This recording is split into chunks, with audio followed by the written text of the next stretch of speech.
Hoolimata USA ja Iisraeli rünnakutest on Iraani režiim endiselt suuteline levitama terrorit. 100 droonid lastakse praegu Lähis-Ida baaside pihta. Kuid ootamatu mängija on just mängu sisenenud. Ukraina on siin, et lõpetada Iraani terror ning on selleks ühendanud jõud USA ja Lähis-Ida riikidega. Kõigepealt Venemaa, nüüd Iraan. Ukraina kasutab futuristlikku relva, mis peatab Iraani droonide ohu. Mis relv? Tõrjedroonid. Ukraina on reageerinud USA ja Iraani kättemaksust operatsiooni Eepiline raev eest mõjutatud Lähis-Ida riikide üleskutsetele ja tegutsenud. Ukraina tõrjedroonid saadetakse lahepiirkonda ja neid kasutatakse Iraani poolt oma paljude vaenlaste pihta saadetavate šahiidide peatamiseks. Kes neid droone saab? Zelenski sõnul saadetakse neid Ameerika baasidesse Lähis-Idas ja Jordaanias ning võib-olla ka Saudi-Araabiasse. See on Ukrainale väga oluline ja võib tugevalt mõjutada riiki tema võitluses Putini sissetungi vastu. Selgitame seda videos hiljem, sest esmalt tuleb rääkida, miks Ukraina droone saadab ja milline on nende mõju operatsioonile. Eepiline raev.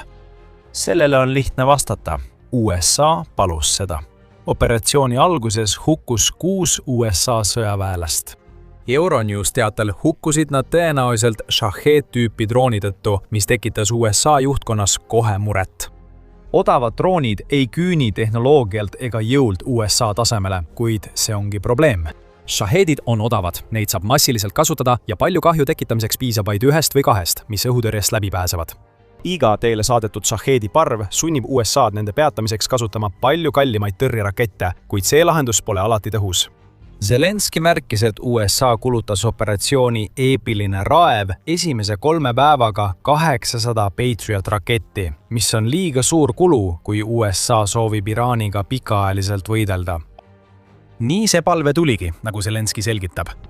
Me saime Ameerika Ühendriikidelt konkreetse abipalve kaitseks šahiidide vastu Lähis-Ida piirkonnas, teatas Ukraina president 5. märtsil X-is avaldatud postituses. Ta lisas, andsin korralduse tagada vajalikud vahendid ja Ukraina spetsialistide kohaloleku, kes suudavad tagada vajaliku turvalisuse, lisas ta. Ta rõhutas, et Ukraina on valmis tagama nende partnerite turvalisuse, kes on aidanud tal end Venemaa sissetungi eest kaitsta. Sõnumi viimane osa pole juhuslik. Ukraina teab, et tõrjedroonid annavad talle mõjuvõimu, millest peagi räägime, ja see pole kõik. Ukraina ei saada USA baasidesse Lähis-Idas ainult tõrjedroone. Riik mõistab, et relvaga peab kaasas käima asjatundlikkus, muidu pole see USA-le ja liitlastele piisavalt tõhus. Ukraina saadab koos droonidega eksperte Lähis-Idasse, et õpetada USA-d ja partnereid oma uusi tõrjedroone võimalikult tõhusalt kasutama. Zelenski teatas X-is 17. märtsil, et Lähis-Idas ja Pärsia lahe piirkonnas on 201 ukrainlast, veel 34 on valmis lähetuseks. Eksperdid on juba Kataris, Saudi-Araabias ja Araabia Ühendemiraatides, lisab Zelenski. Lisaks USA-ga droonilepingutele sõlmitakse kokkuleppeid ka teiste riikidega. Ukraina asjatundlikkus on praegu väga nõutud, sest kõik, kes on sõjale tähelepanu pööranud, teavad selle põhjust. Iraan saadab USA baaside pihta samu šahiidi droone, mida nad on Ukraina sõja algusest Venemaale tarninud. Le Monde märgib, et Iraan alustas droonide tarnimist varsti pärast Putini sissetungi algust. Varsti sõlmis riik Putiniga tulusa litsentsilepingu, mis lubas Venemaal Iraani toel ehitada oma territooriumil šahiidi droone. See on oluline praeguses Lähis-Ida kontekstis, sest see tähendab, et Ukraina on juba 4 aastat pidanud šahiidi droonidega tegelema. Ukraina tunneb neid droone läbi ja lõhki, mis tähendab, et ta mõistab taktikaid, mida kasutatakse, kui drooniparved valla päästetakse ning on välja töötanud nii taktikad kui ka relvad, et nende parvede tekitatavat kahju minimeerida. Sellist asjatundlikkust ootavad USA ja Lähis-Ida liitlased. Nad püüavad mõista Ukraina loodud lahingutüüpi, mille vastu Ukraina end aastaid kaitses. Ukraina on ideaalses positsioonis, et jagada teadmisi, mis aitavad kiiremini peatada Iraani šahiidi droone. Teadmistest üksi ei piisa. Ukraina peab oma teadmiste kinnituseks andma ka relvi ning ideaalne lahendus on tema odavad tõrjedroonid. Ukrainal on mitu tõrjedroonide mudelit, mis on šahiidide vastu tõhusad, nagu kohe näitame. Kõige tähtsam nende tõrjedroonidest on tõenäoliselt Lähis-Idasse jõudev Sting. Ukraina uue hääle sõnul saavutab FPV tõrjedroonina kirjeldatud Sting Vene šahiidi tüüpi droonide vastu 80–90% tabavuse. Ukraina hakkas seda drooni kasutama 2025 aastal ning selle tehnilised andmed näitavad, miks see on hea vastus Iraani šahiididele. Sting suudab lennata kiirusega kuni 315 kilomeetrit ehk 195,7 miili tunnis, mis tähendab, et see on piisavalt kiire, et lennu ajal oma positsiooni muuta ja tabada šahhide, mis on eelprogrammeeritud kindlate sihtmärkide tabamiseks. Sting on lühimaa lahendus, mida näitavad selle 37 kilomeetri ehk peaaegu 23 miili tegevusraadius ja 7 kilomeetri ehk 4,3 miili maksimaalne lennukõrgus. Ja mis kõige parem, see kannab 500 grammist ehk veidi üle 1 naela kaaluvat laengut, mis aitab kaasa tõrjedrooni madalale tootmiskulule. Sting ei vaja suuremat lahingut, piisab väikesest kogusest lõhkeainest, mis koos kokkupõrkel tekkiva kineetilise energia ja saabuvas šahhiidis oleva lõhkeainega toob Iraani droonid taevast alla. Mainisime just madalat hinda, mille tõttu USA ja Lähis-Ida liitlased soovivad Ukraina tõrjerakette. Selgitan väikese stsenaariumiga. Iraan tulistab taas šahhiidi droone Ameerika baasi pihta. Ühe drooni tootmine maksab Iraanile $20,000–50,000, mis on sõjalises kontekstis väike summa. USA peab reageerima ja teeb seda, tulistades droonide tõrjumiseks Patriot rakette. Sellise raketi ehitamine maksab USAle umbes $4 miljonit. Oletame, et parves on 5 Iraani drooni, mis on üsna vähe. Iraanil kulub alla $250,000, USAl $20 miljonit. Kuigi Iraani droonid ei taba sihtmärke, peab USA kulutama 80 korda rohkem, kui Iraan kulutab šahhidite sinna saatmiseks. See on kurnamistaktika ja Iraan saab sellele toetuda, et avaldada USAle survet. USA ladudes on vaid piiratud arv Patrioti rakette. Kui Zelenski väide on tõsi, lasi USA operatsiooni Eepiline raev esimestel 3 päeval välja 800 raketti. Ameerika on kulutanud $3,2 miljardit tõrjerakettidele, lisaks muudele Iraani konfliktiga seotud kuludele. See ei ole jätkusuutlik isegi maailma rikkaima sõjaväe jaoks. Sting tõrjerakett lahendab kõik need probleemid. The New Voice of Ukraine väidab, et Ukraina droonitõrjuri ehitamine maksab vaid $1,000. Reuters hindab seda veidi kõrgemaks, tuues välja umbes $2,000 suuruse summa, mis võib olla Stingi ekspordihind. See futuristliku ja nutika disainiga droon muudab USA jaoks Epic Fury operatsioonil ühe suurima kulukoorma selgeks eeliseks. Nüüd ei saa Iraan enam paremat investeeringut tasuvust, kui ta drooniparved valla laseb. Meie stsenaariumis väheneb USA tõrjekulu $20 miljonilt umbes $5,000–10,000, mis on $100,000 vähem kui Iraani 5 drooni väljalaskekulu. See on murrang, mis muudab Iraani võimaliku võidustrateegia kurnavaks õudusunenäoks, mida ta ise püüdis USAle põhjustada. Iraani ainus lootus on, et Ukraina püüdurdroonid pole USA jaoks piisavalt tõhus. See lootus on purunenud, kohe selgitame, miks. Enne alustamist meenutame, et vaatate sõjasaadet.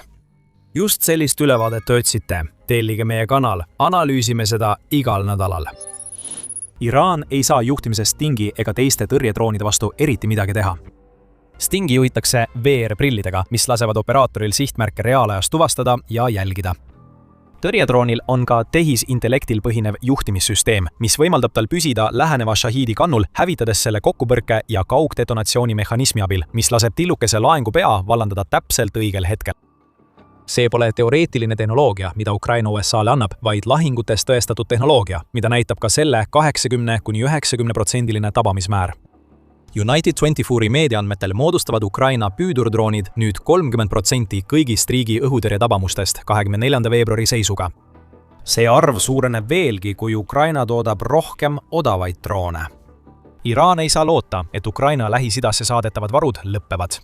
2025 aastal ehitas Ukraina 100 000 püüdurdrooni, teatas Riiklik Julgeoleku- ja Kaitsenõukogu. Ukraina hakkas püüdureid laialdaselt kasutama alles 2025 aasta lõpus. Ukraina teatel on püüdurdroonide tootmisvõimekus kasvanud 8 korda, võimaldades aastas toota 800 000 drooni piisava rahastuse korral. Kui USA ja liitlased maksavad püüdurite eest, saavad nad piisavalt, et tõrjuda Iraani šahhiidi rünnakuid. Iraani droonistrateegia kukub hetkega läbi. Kui Ukraina püüdurdroonid ja eksperdid näitavad USAle ja liitlastele nende kasutamist, jälgib Iraan reaalajas, kuidas tema strateegia, millega USA'd miljoneid dollareid kulutama sundida, on suitsuna haihtunud. Sõna otseses mõttes, kui rääkida šahhididest, mis nüüd plahvatavad õhus, mitte aga kriitilistel sõjalistel sihtmärkidel Pärsia lahe piirkonnas. Oota korraks. Võid küsida, miks USA vajab püüdurdroone? Oled kuulnud, kuidas protsentidest räägitakse? Tundub, et Iraani droonide väljalennud on pärast operatsiooni alguspäevi järsult vähenenud. See on tõsi, kui USA sõjaminister Pete Hegseth's andmed on õiged. Hegseth ütleb, et Iraani droonide väljalennud on langenud 95% võrreldes esimese lainega.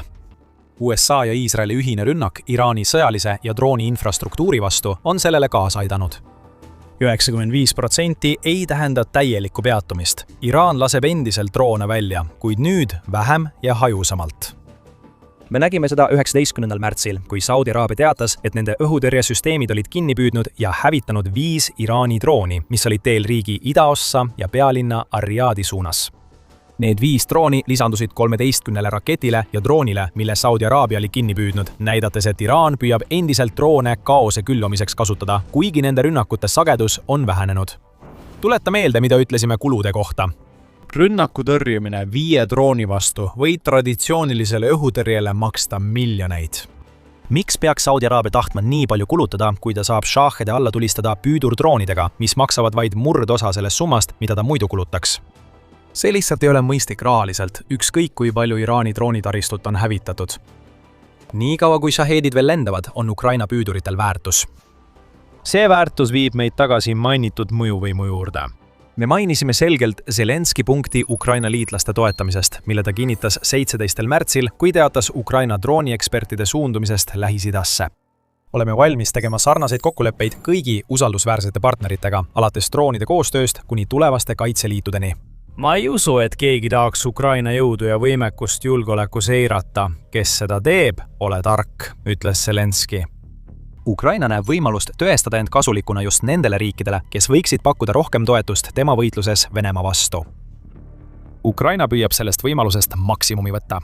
Business Insideri 18. märtsi raporti järgi teatas Ukraina USA-le ja Lähis-Ida partneritele, et suudab tarnida kuni 1000 tõrjedrooni päevas Iraani rünnakute vastu. Ukraina sõnul võimaldavad lisainvesteeringud rohkem pakkuda. Ukraina saaks tõrjedroone kasutada stabiilse tuluallikana, et arendada või toota uusi relvi Venemaa vastu.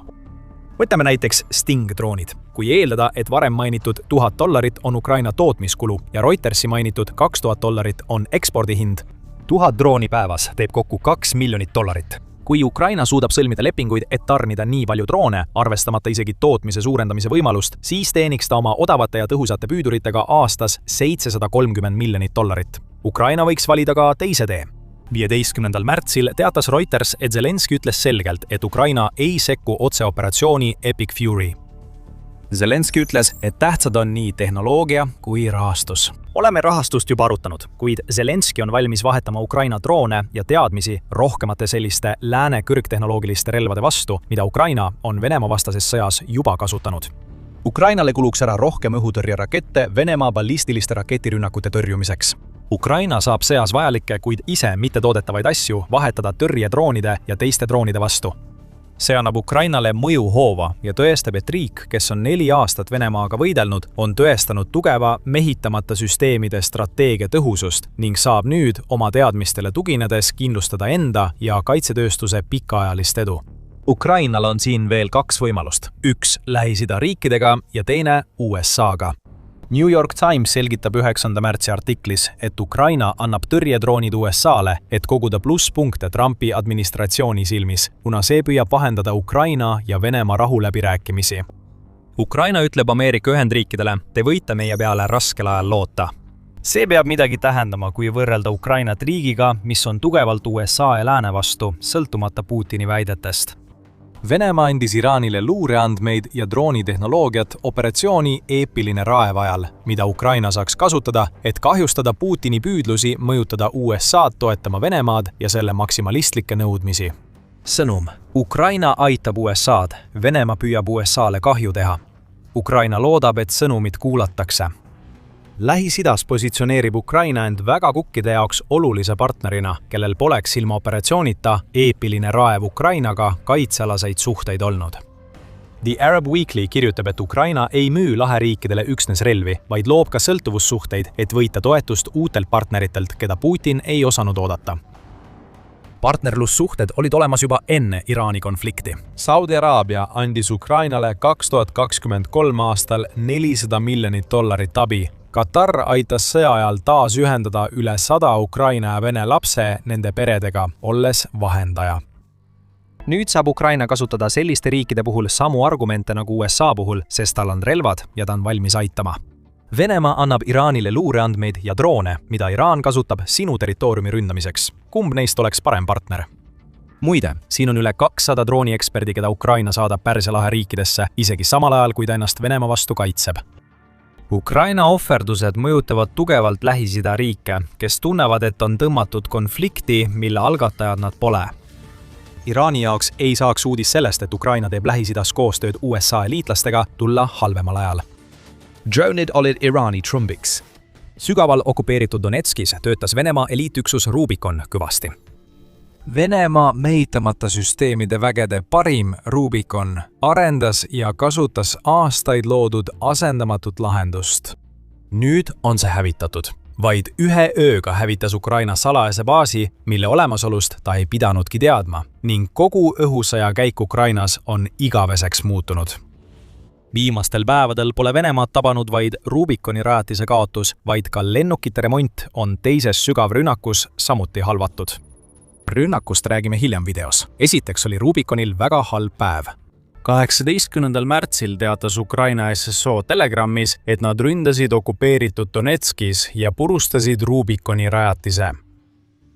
SSO kaugmaadroonid tabasid Donetskis Venemaa salastatud mehitamata tehnoloogiate keskuse Rubiconi baasi ja selle juhtimispunkti. SSO teatas, et tabati okupeeritud linnas vaenlase mehitamata süsteemide koordineerimiskeskus ning viidi läbi rünnak Venemaa droonieskadroonide neutraliseerimiseks. See polnud tavaline baas. Fakt, et tegemist oli salajase asukohaga, näitab, et Putin üritas meeleheitlikult hoida Rubiconi rajatist Ukraina eest varjatuna. Venemaa teadis, et see baas oli asendamatu. See tehnoloogia on olnud võtmetähtsugusega Venemaa Donetski kampaanias, kuid Venemaa ei saa endale lubada kaotada neid droonieksperte, kes seda kasutavad. Ukraina pole ohvreid kommenteerinud ja Venemaalt samuti infot ei tule. Vladimir Putin ei taha kindlasti järjekordsest Vene kaotusest midagi avaldada, sest ta eelistab hoopis pea liiva alla peita. Ärge eksige, Ukraina lõi Venemaad 18. märtsil nii kõvasti, et tagajärgi tuntakse kogu Donetskis. Kuidas me seda teame? Ukraina erioperatsioonide väed mitte ainult ei teatanud Rubiconi rajatise tabamisest, vaid ka tõestasid seda. SSO avaldatud videos on näha, kuidas Ukraina droonid tabasid Vene rajatist okupeeritud aladel, mida pidi kaitsma õhutõrje. Umbes minutine video algab mustvalge kaadriga Ukraina drooni vaatepunktist, kui see sihib ja tabab sihtmärki.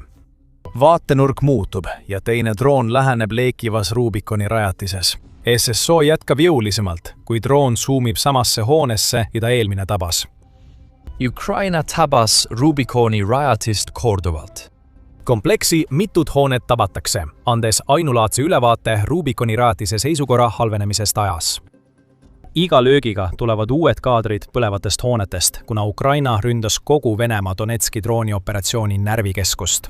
Ukraina tegu on Venemaale halb uudis. Selleks on mitu põhjust, alustades Ukraina rünnakust üksusele. Oleme öelnud, et Rubicon on Venemaa droonioperaatorite eliit. See üksus on piisavalt kurikuulus, et sellest on peavoolumeedias ilmunud mitu profiillugu, neist ühe avaldas detsembris The Kiev Independent. Väljaanne kirjeldas Rubiconi tol ajal sõnadega surmav, eliit, kasvav. Ja edasi arutati, kuidas Rubicon on Ukraina vaatenurgast muutnud Venemaa droonitaktikaid halvemaks. Rubiconiga on Venemaal õnnestunud koondada varem hajusalt tegutsenud droonioperaatorid riiklikuks üksuseks, mis koolitab piloote, arendab tehnoloogiat ja ründab Ukrainat nii rindel kui tagalas. Rubiconi operaatorid suudavad rünnata Ukraina logistikat ja radarite süsteeme ning on pidevalt liikvel. Siiski vajab see nomaadlik drooniüksus mõningaid tegevuskeskusi. Ja just seda Ukraina Donetskis tabaski. Juhtimiskeskus põleb, seega Rubicon ei saa enne taastamist droonirünnakuid teha. Ukraina luure jälgib ilmselt 18. märtsi rünnaku ellujäänuid ja valmistub järgmiseks löögiks, olenemata Rubiconi asukohast. Ukraina jaoks oli hea, et rünnak vähendas survet nende drooniüksustele. Kiievi sõltumatu sõnul keskendub Rubicon Ukraina droonioperaatorite jälitamisele, et vähendada Ukraina droonide ülekaalu rindel. Rubicon on näidanud end selles valdkonnas tõhusana. Veebruarist novembrini 2025 kasvas üksuse rünnakute arv Ukraina vastu 513, 2246, nii. Rubicon oli mõistatus. Ukraina on just leidnud lahenduse. Muide, see ei ole ainus hoop, mille Rubicon on 2026 aastal saanud. Enne Ukraina viimase löögi tähendusest rääkimist tasub märkida, et Rubiconil on viimasel ajal olnud sisemisi pingeid. 16. veebruaril teatas United24 meedia, et üks Rubiconi eliitdroonide operaatoritest ei deserteerunud lihtsalt Vene armeest, vaid läks üle Ukraina poolele, sest oli väsinud Putini kontrolli all töötamisest. Operaator töötab nüüd Ukraina heaks ja tunnistas, et tema ega paljud teised Vene sõdurid ei tahtnud algusest Putini sõjas osaleda. Miroslav Simonov, endine kinnisvara spetsialist Novosibirskist, peeti Moskvas politsei poolt kinni, kuna ta eiras teenistuskäsku. Operaatorile anti valik: minna rindele sundajateenistuse kaudu või liituda logistikaüksusega, mis paigutaks ta oma isa lähedale. Kuna muid võimalusi polnud, hakkas sõdur lõpuks Rubiconi heaks töötama. Simonov üritas varem korra põgeneda. Ta tabati ja saadeti rindele ründesõdurina. Ta võttis ühendust Ukraina teenusega Ma tahan elada ja läbis end ülesandmiseks 10 kilomeetri ehk 6,2 miili pikkuse teekonna, selle asemel, et osaleda Putini enesetapjalikes inimlaine rünnakutes. Lõpuks sai läbi Rubiconis ja laiemalt Vene sõjaväes teenimise jõhkrus. Simonovi vahistamisel nägi ta tõendit oma õige valiku kohta. Ukraina võttis koos Simonoviga kinni veel ühe Vene sõduri. Vigastatud sõduri leidnud Ukraina võitleja kandis ta ära, mitte ei jätnud maha. Siis ma mõistsin, mis vahe on Venemaal ja Ukrainal, ütles Simonov videointervjuus. Mis puudutab tema tulevikuplaane. Tuleb võidelda ja tappa koeri. Ma ei pea neid inimesteks ning mul on riigi vastu tõsised etteheited. Nad rikkusid minu ja paljude kodukaitsnud poiste elu, ütleb Simonov. Rubicon võib olla Venemaa eliitdroonivägi, kuid kuna selle Donetski juhtimiskeskus põleb ja mõned liikmed on Ukrainasse üle läinud, on selge, et isegi üksuses, kuhu Putin on investeerinud tohutult raha ja tööjõudu, ei lähe kõik ladusalt. Tuleme tagasi Ukraina rünnaku juurde. See, mida SSO just korda saatis, näitab, et Ukraina muudab täielikult seda, kuidas ta peab Venemaa vastu droonisõda. 18. märtsil nägime uuel tasemel asümmeetrilist sõjapidamist, mis muudab kõike. Selgitame kohe miks. See on sõjasaade. Meie anname tervikliku ülevaate, mitte vaid pealkirju. Ole kursis uudistega ja telli meie kanal täna. Ukraina viimane rünnak mõjutas üksust, millel Euromaidan pressiandmetel on 5000 isikkoosseisu liiget ja tohutud rahalised ressursid. Väljaanne paljastab, et Ukraina rünnakut aitasid Donetskis tegutseva Putini vastase vastupanuliikumise liikmed. See koos ülejooksikuga näitab, et okupeeritud aladel pole kõik nii roosiline. Vastupidi Putini ammusele väitele, et need tervitaksid Venemaa okupatsiooni. See ei saaks tõest kaugemal olla ning Venemaal tuleb nüüd lisaks Donetskis jätkuvalt vastupanu osutavatele põrandaalustele võitlejatele tegeleda ka sellega, et nende enda inimesed pöörduvad nende vastu. Venemaa peab tegelema ka Ukraina keskmaa ründedroonidega. Ja see ongi tõeline mängumuutja asümmeetrilises sõjas, mida Ukraina on Venemaa vastu 4 aastat pidanud. Ukraina kasutab Rubiconi rünnakul keskmaa ründedroone, mis on neile väga tähtsad. Ukraina on seni keskendunud peamiselt FPV droonide ja selliste kaugmaa droonide arendamisele, mis võimaldavad rünnata sügaval Venemaal. Mõlemad on olulised, kuid ei anna Ukrainale võimalust rünnata Vene tagalat okupeeritud aladel. FPV droonidel pole piisavat lennuulatust, mistõttu sobivad need vaid lahinguliinidel ja tapatsoonides, mitte kaugemal. Pikamaadroonid tabavad lähitagalat, kuid nende kasutamine okupeeritud aladel takistab Ukrainal Putini sõjamasinat Venemaal nõrgestada. Ukrainal olid vaja teisi võimalusi, selgitas endine USA armee roheline beret Brian Pickens Sepale jaanuaris. Pickens ütles Sipale, et enamik olulisest on 30–100 kilomeetrit kaugusel. Venemaa saadab ette ohverdatavat jalaväge, hoides väärtuslikumad süsteemid sügaval ja kaitsmas elektroonilise sõjapidamisega. Ukrainal puuduvad skaleeritavad süsteemid, mis suudaksid sinna usaldusväärselt lööke anda. Rubiconil olid sellised droonid, nüüd on need ka Ukrainal. Donetski rünnak näitab, et nad on oma asümmeetrilise strateegia viinud uuele tasemele. Ukraina saab nüüd kombineerida oma luureandmed, mis on juba Venemaa omadest kaugel ees, relvadega, mida on vaja otseste tabamuste saavutamiseks salajastele objektidele okupeeritud aladel ning ta suudab seda kõike teha samal ajal, kui laiendab FPV droone täis tapatsoone ja jätkab sügavate löökide kampaaniat Venemaal. Ukraina on nüüd droonidest täielik tipp ja seda kinnitavad numbrid. 19. märtsil avaldas Kiievi Post analüüsi 2026 aasta senistest Ukraina droonirünnakutest Venemaa vastu. Ukraina saadab nüüd rohkem ja suuremaid drooniparvi ning tabab rohkem sihtmärke kui varem. Lisadetailidena võib välja tuua, et Ukraina droonid on märtsi esimesel poolel korraldanud 40 suuremat rünnakut kesk- ja kaugmaa sihtmärkide pihta, ulatudes 50 kuni 250 kilomeetrini ehk 31 kuni 155 miilini. Võrdluseks, Ukraina rünnakute rekord selles vahemikus on 57 registreeritud detsembris 2025. Kui Ukraina jätkab samas tempos, jõuab ta märtsi lõpuks 80 suure rünnakuni, mis ületab varasemat rekordit üle 50%. Kiievi Posti andmetel on Ukraina droonirünnakute arv peaaegu kahekordistunud ja parved suurenevad. 6 nädala jooksul enne 18. märtsi on keskmine parv, mille Ukraina saadab Venemaale ja okupeeritud aladele 100 kuni 200 drooni. 2025 aasta lõpus oli neid 50-70 drooni. Ja kõige tipuks on märtsi esimesel poolel Ukraina jõudnud Venemaaga peaaegu võrdsesse seisu kesk- ja kaugmaa droonide arvu osas, mida ta välja saadab. See tõestab, et Ukrainal on õiged droonid ja neid toodetakse piisavalt, et neutraliseerida Rubikon Donetskis. Veel hiljuti olid Venemaa väärtuslikud varad rindest mõnekümne kilomeetri kaugusel turvalised, kuid nüüd enam mitte. Ja Ukraina paneb Venemaad seda valusalt tundma, kasutades uut droonistrateegiat, mis on saanud inspiratsiooni Venemaa enda drooniparvede lähenemisest, kuid on ühendatud Ukraina luurega, et tabada palju väärtuslikumaid sõjalisi sihtmärke. See viib meid tagasi video alguses mainitule. Kas mäletad? Rääkisime, et Venemaa lennukite remondid on sügava löögi tõttu halvatud. See näitab, kui tõhusaks on saanud Ukraina kesk- ja kaugmaa lähenemised. 16. märtsil lendasid Ukraina droonid Venemaa Uljanovski piirkonda, mis on Moskvast ida pool ja umbes 800 kilomeetri ehk 500 miili kaugusel Venemaa ja Ukraina piirist. Seal maandusid nad Avistari lennukitehases, mis kuulub United Aircraft Corporationile ning omakorda Venemaa suurkontsernile Rostec. Ukraina droonid ründasid parkimisalasid ja lennukivarjendeid, teatas Euromaidan Press. Oluline on, et rünnak tabas tehast, kus toodetakse AN-124 raskeveolennukeid, IL-78M 90A tankerlennukeid ja IL-76 MD-90A sõjalisi transpordilennukeid.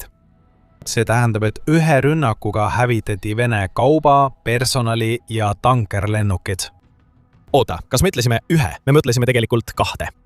Järgmisel päeval ründas Ukraina droonidega 123 lennukite remonditehast Staraja linnas Novgorodi oblastis.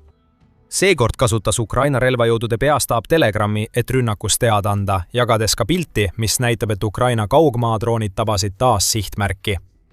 Ettevõte tegeleb sõjaliste transpordilennukite ja nende osade täieliku remondi ja moderniseerimisega ning suudab vastu võtta suuri lennukeid oma territooriumil, teatas peastaap rünnaku põhjenduseks.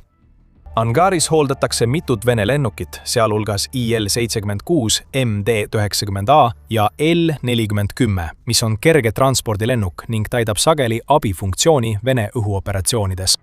Ukraina näitab nende 2 löögiga, et keskendub jätkuvalt Venemaa sisesele kampaaniale ja kohaneb uue keskmaa löögistrateegiaga. Pikamaa ja keskmaa löögid toimuvad korraga ning Venemaa põleb selle tõttu. Siin on võtmetähtsusega sihtmärgid, mille Ukraina valis. Mõlemad rajatised, mida Ukraina tabas 16 ja 17 märtsi vahel, nõrgestas Venemaa õhujõude ja mis veelgi olulisem, tema suutlikkus toetada oma vägesid Ukrainas. Aviastari tehase rivist väljalangemine Uljanovskis takistab Venemaal uusi kaubalennukeid, tankurlennukeid ja sõjaväetranspordilennukeid ehitamast, kuni remonditööd lõppevad. Sellele järgnenud rünnak remonditehase vastu, mis on spetsialiseerunud mitmele neist lennukitest, tähendab samuti, et ükski hooldust vajav toetuslennuk ei tõuse niipea õhku. Need on Starajas kinni, Venemaale kasutud seni, kuni tehas taas tööle hakkab. Kui Rubikoni ründamine Donetskis oli seotud Venemaa õhurünnakuvõimekuse vähendamisega, siis need 2 rünnakut on pigem suunatud Venemaa logistika nõrgestamisele. Ilma lennukiteta, mida ta enam toota ega remontida ei saa, on Venemaal palju raskem oma territooriumil sõjatehnikat, kaupa ja vägesid liigutada.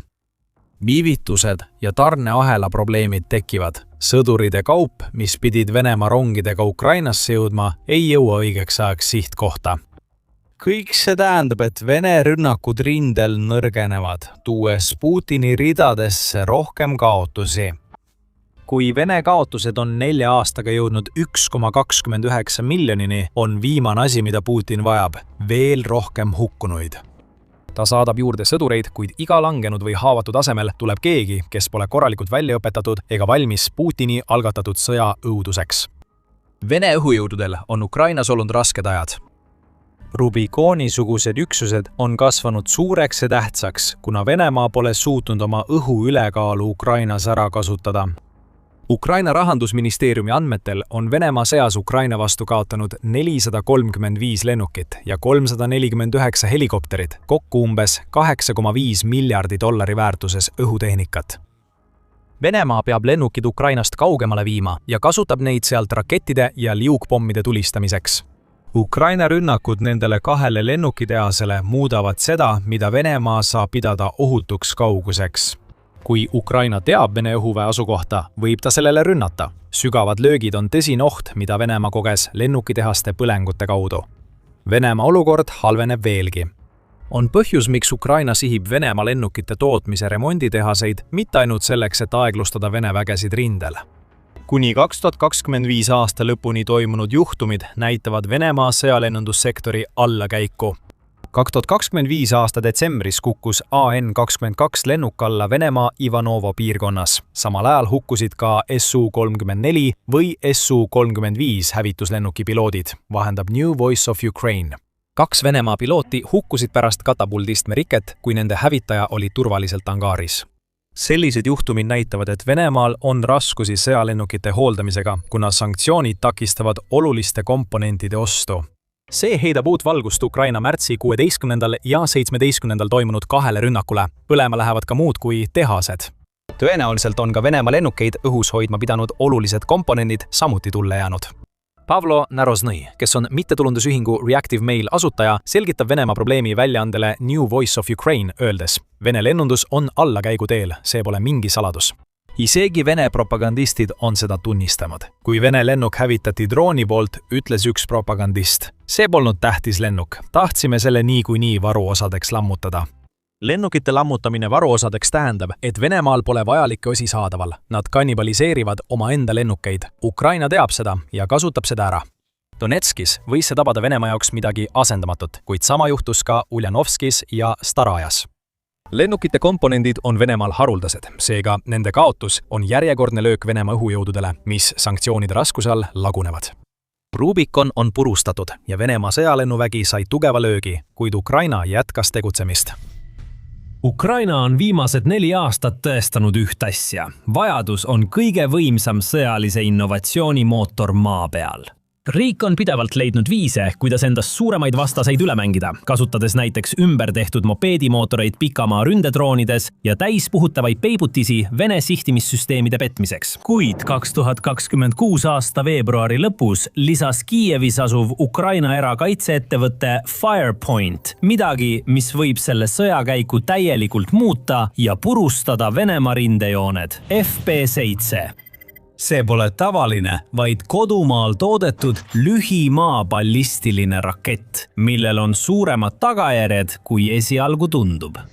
See pole lihtsalt prototüüp. Viimased raportid kinnitavad, et FP7 on operatiivne ja kasutusvalmis. See võib paari kuu jooksul tähendada Venemaa rindeoperatsioonide lõppu. Kui kiire see on ja kui kaugele ulatub? Et mõista, miks Kreml võib ootamatult ettevaatlikuks muutuda, vaatame neid numbreid ja muudki. FP7 deklareeritud löögiraadius on nüüd kuni 200 kilomeetri ehk 124 miili. Selle maksimaalne kiirus on 1500 meetrit sekundis, mis teeb umbes 3350 miili tunnis. See tõuseb tipptrajektooril umbes 40 miili kõrgusele. Raketi lõhkepea kaalub vaid 330 naela, mis on ballistilise raketi kohta haruldane. Need kaaluvad kuni 1000 naela, sest on loodud läbistama sügaval maa all asuvaid sihtmärke või hävitama tugevalt soomustatud objekte. Selle ringtõenäoline hälve, mis mõõdab täpsust ja näitab, kui lähedale rakett oma sihtmärgile tõenäoliselt tabab, on umbes 14 meetrit. Siis on veel lennujada. Stardist sihtmärgi plahvatuseni kulub umbes 4 minutit, mis on sama pikk kui tavaline reklaamipaus. See aeg evakuatsiooniks on väga lühike. Kuigi see info võib tunduda süütu, on need numbrid olulised. Kas FP7 suudab seda kõike teha? Selle teada saamiseks peame vaatama raketi tegelikku kasutusvideot, et kinnitada, mida see suudab ja mida mitte. Firepointi peadisainer Dennis Stielemann jagas 27. veebruaril 2026 X-is stardivideot Tere tulemast FP7. Salvestisel oli näha raketi lahkumist stardiseadmest ja tõukefaasi lõppu. Pärast seda käivitub tahkekütuse rakettmootor ning rakett kiireneb mööda stardisiini üles ja eemaldub. Tõsi, see pole palju tõendeid, kuid kinnitab FP7 olemasolu füüsilise objektina, edukat starti ja stabiilset mootoriga lendu. Puuduvad kaadrid lõppfaasi tabamusest või sõltumatu kinnitus maa sihtmärgi tabamise kohta. Lisaks pole kinnitusi täpsusnäitajate, lennuulatuse ega maksimaalse lennu kõrguse kohta peale tootja avaldatud info. Seega tõestavad need kaadrid vaid seda, et Ukraina on loonud raketikujulise objekti, mis suudab kontrollitult maapinnalt õhku tõusta. Aga selline käsitlus jätab peaaegu kogu konteksti tähelepanuta. Ukraina riigisisene kaitsetööstuse arendusprotsess ei toimi samamoodi nagu lääneriikide hankesüsteemid. Siin puudub aastatepikkune testimine, kongressi heakskiiduprotsess ja pikad polügoonikatsetused enne pressiteadet. Kuna sõda käib, peavad Ukraina kaitsetööstusettevõtted arendama oma tooteid tule all, tegutsema kiiresti ja infot valikuliselt avaldama. FP5 Flamingo arendus järgnes samale mustrile. See kuulutati välja, demonstreeriti lühidalt ja võeti kiiresti kasutusele.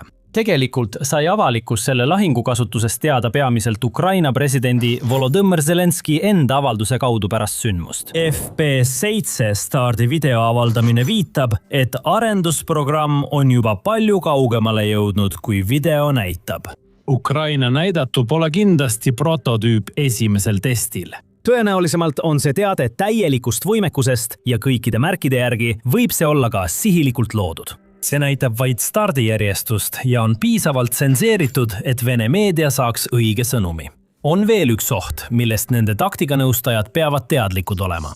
Ja kuna raketti ei näidata kunagi midagi tabamas, saab seda postitada kõikidesse sotsiaalmeediakanalitesse mõlemal pool konflikti, et näidata Ukraina potentsiaali ja arengut. Aga miks neil on uut raketti vaja, kui droonitööstus on Vene vägesid laastanud? Vastamiseks vaatame raketi tehnilisi andmeid, alustades tegevusraadiusest. Nüüd, välja öeldud 124 miili ulatus on number, mis tekitab kõige tõenäolisemalt vale esmamulje. Arvestades Ukraina FP1 droonide võimekust rünnata naftainfrastruktuuri üle 1000 kilomeetri kaugusel piirist, tekib küsimus, miks on lühimaa raketid endiselt olulised? Vastus peitub erinevuses strateegilise süvarünnaku ja operatiivse täppislöögi vahel, samuti ajas. Ukraina kasutab peamiselt kaugmaa droone, mis hiilivad vaenlase kaitsetest mööda, liiguvad aeglaselt sihtmärkide poole ja on radarite jaoks suhteliselt nähtamatud. Need on tõhusad, kuid väga aeglased, mistõttu Ukraina kaugmaa operatsioonid võtavad tulemuste saavutamiseks tunde. Selle aja jooksul lendab droon peamiselt autonoomselt eelprogrammeeritud marsruudil sihtmärgi suunas ja operaatoritel on sageli vähe infot, kuni rünnak õnnestub või ebaõnnestub.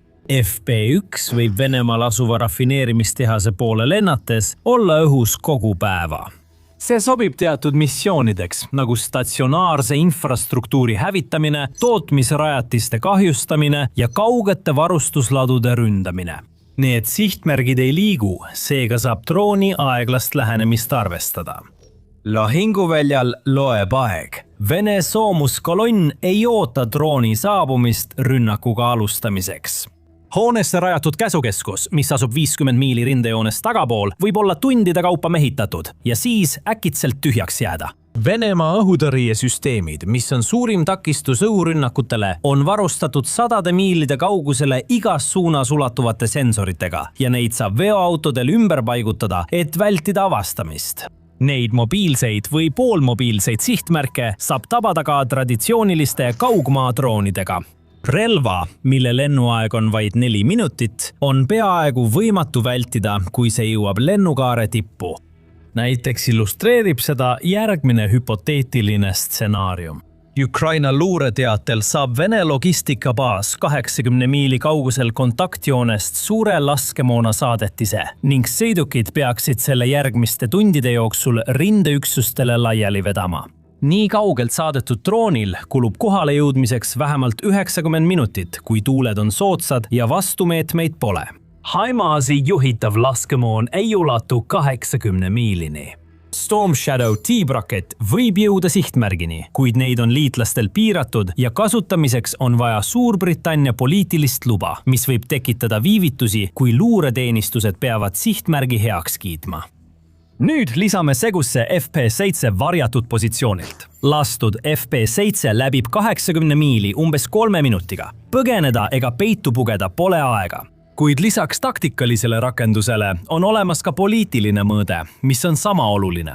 Ukraina on aastaid pidanud laveerima lääne liitlaste seatud piirangute vahel, mis puudutavad neile antud relvade kasutamist. Kuigi lääs andis Ukrainale kaugmaarakette, kaasnesid nendega laskeulatuse piirangud, mis mõjutasid otseselt seda, milliseid sihtmärke Ukraina sai ja ei saanud rünnata. Koha peal toodetud ballistiline rakett eemaldab piirangu. Ukraina saab FP7 raketti kasutada ilma luba küsimata.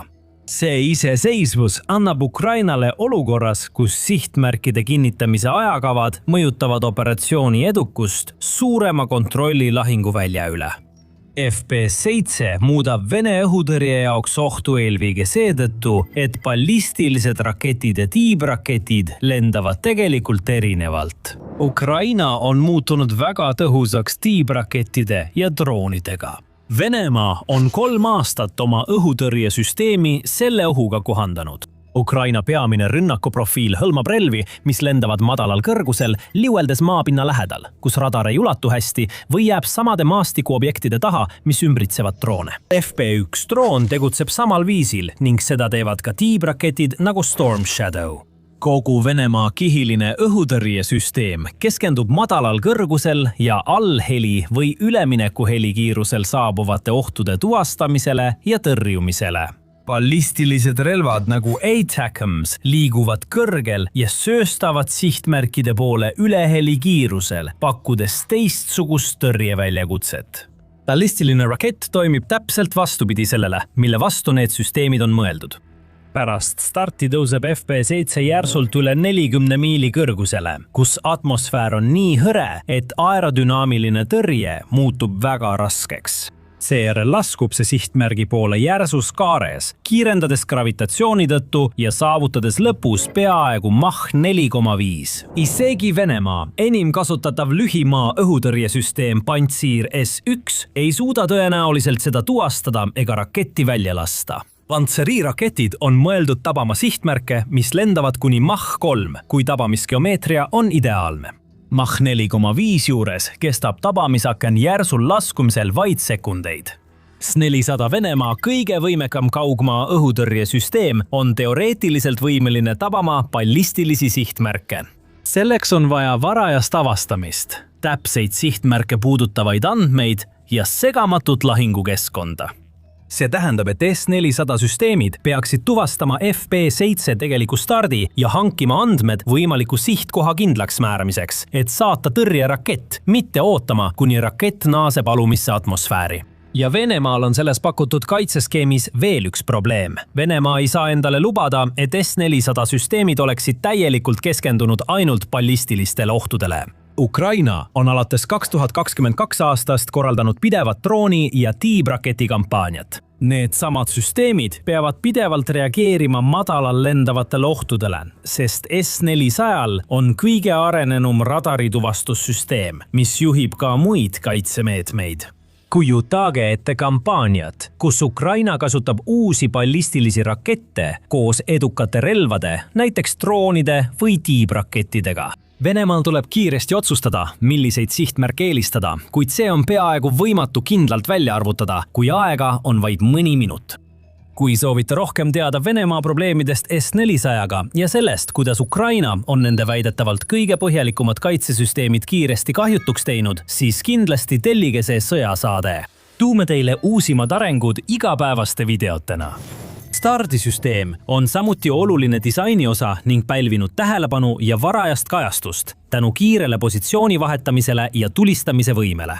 Traditsioonilised ballistiliste rakettide operatsioonid on seotud suurte raskete veo-, püstitus- ja stardisõidukitega, mis on pikad, silmapaistvad ja raskesti varjatavad.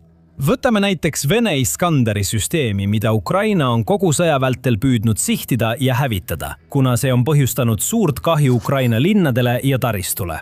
Iskander kasutab sõidukit, mis on selgelt relvaplatvorm ja mida ei saa kaubikuga segi ajada. Seda ei saa tsiviillatu ilma ettevalmistuseta peida. Selle liikumist ja stardipaiku saab tuvastada ning tugitaristu jätab logistilise jälje, mida luuresüsteemid saavad jälgida. FP7 läheneb asjale täiesti erinevalt. Kuumkäivituse konfiguratsioonis käivitub tahkekütuse mootor otse avatud kaldu juhtrööbastelt ilma starditoru või konteinerita. See lihtsustab oluliselt stardisüsteemi. Stardicide ise võib paikneda standardsel Haagise platvormil, järgides samu põhimõtteid, mida on nähtud teistes Ukraina enda lahendustes. See tähendab, et süsteemi saab vedada tavalise sõjaväe või tsiviilveokiga, kiiresti ümber paigutada erinevatesse tulepositsioonidesse ja hoiustada rajatistes, mis ei näi kohe relvalaona luurepiltidel. Mõtle, mida see tähendab lahinguväljal, kus mõlemal poolel on pidev drooniluure ja satelliidikatvus. Tavaliste platvormhaagiste kolonn tekitab teel väiksema häire kui sõjaväeliste raketilaskeseadmete kolonn. Põllumajandushoones olev haagis ei näe välja nagu ballistiliste rakettide patarei. Kui Ukraina otsustab tulistada, tuuakse raketilaskeseade kohale, rakett tõstetakse üles ja süsteem on valmis. Pärast lasku lahkub seade. See kontseptsioon järgib tulista ja liigutaktikat, muutes HIMARS-i Venemaale raskesti hävitatavaks. Süsteem tulistab ja on läinud, enne kui jõutakse korraldada vastutulerünnak.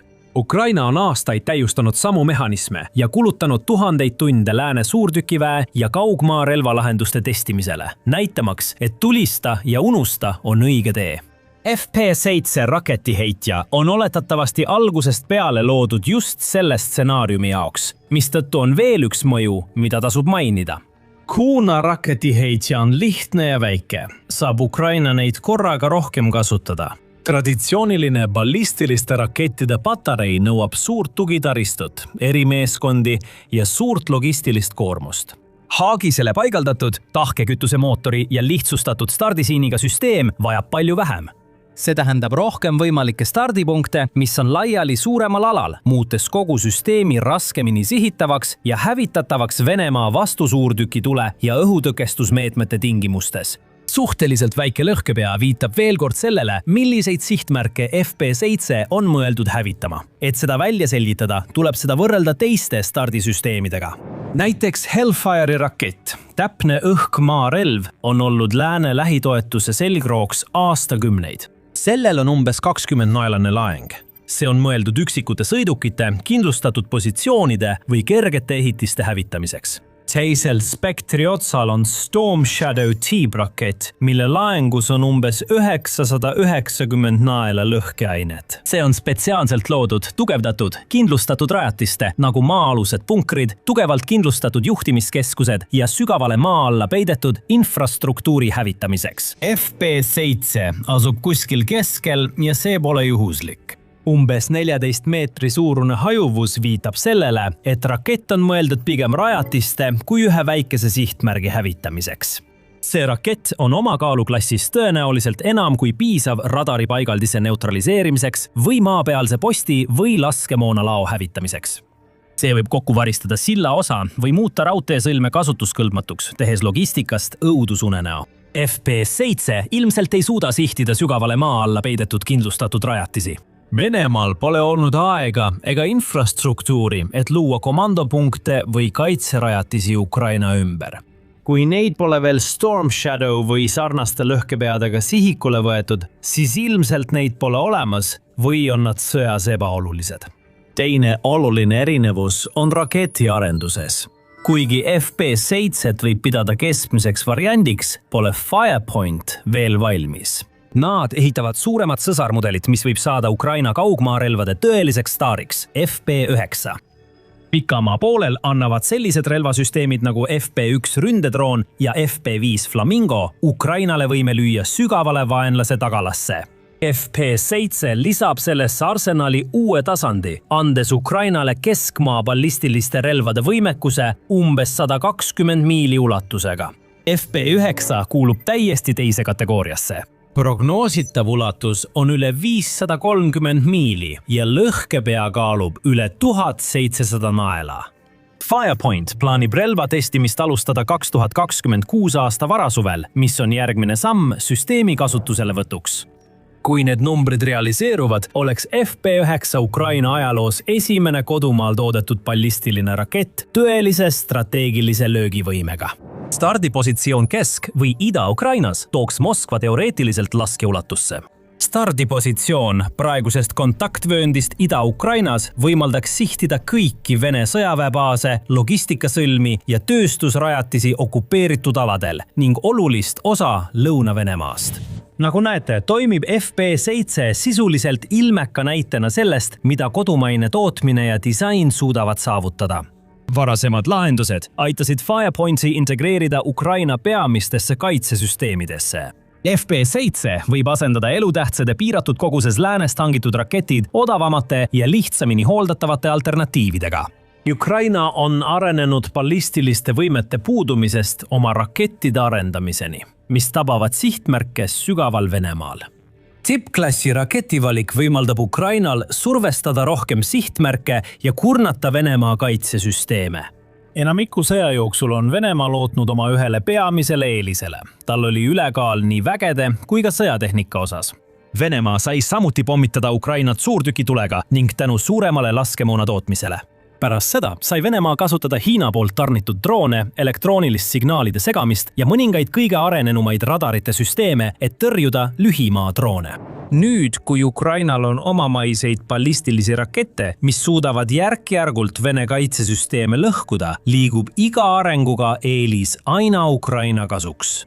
Ja see võibki tähendada hukatust Vene rindejoonele. Kremli kõikjal kõlavad häirekellad, kui Vladimir Putin vaatab lahinguvälja olukorda, mis on kaugel sellest narratiivist, mida ta soovib luua. Venemaa ei võida, ta ei suru isegi peale.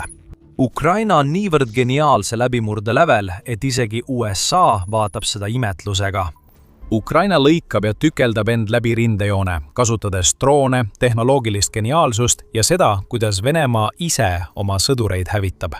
Häiret ei tõsta mitte ükski Putini siseringist. Nemad on oma ninad nii sügavale Vene presidendi tagumikku pistnud, et ta ei näeks neid niikuinii. See tuleb ühelt paremalt infoallikalt selle kohta, kuidas Venemaa sõjavägi Ukrainas toimuva suhtes end tunneb, sõjablogijalt.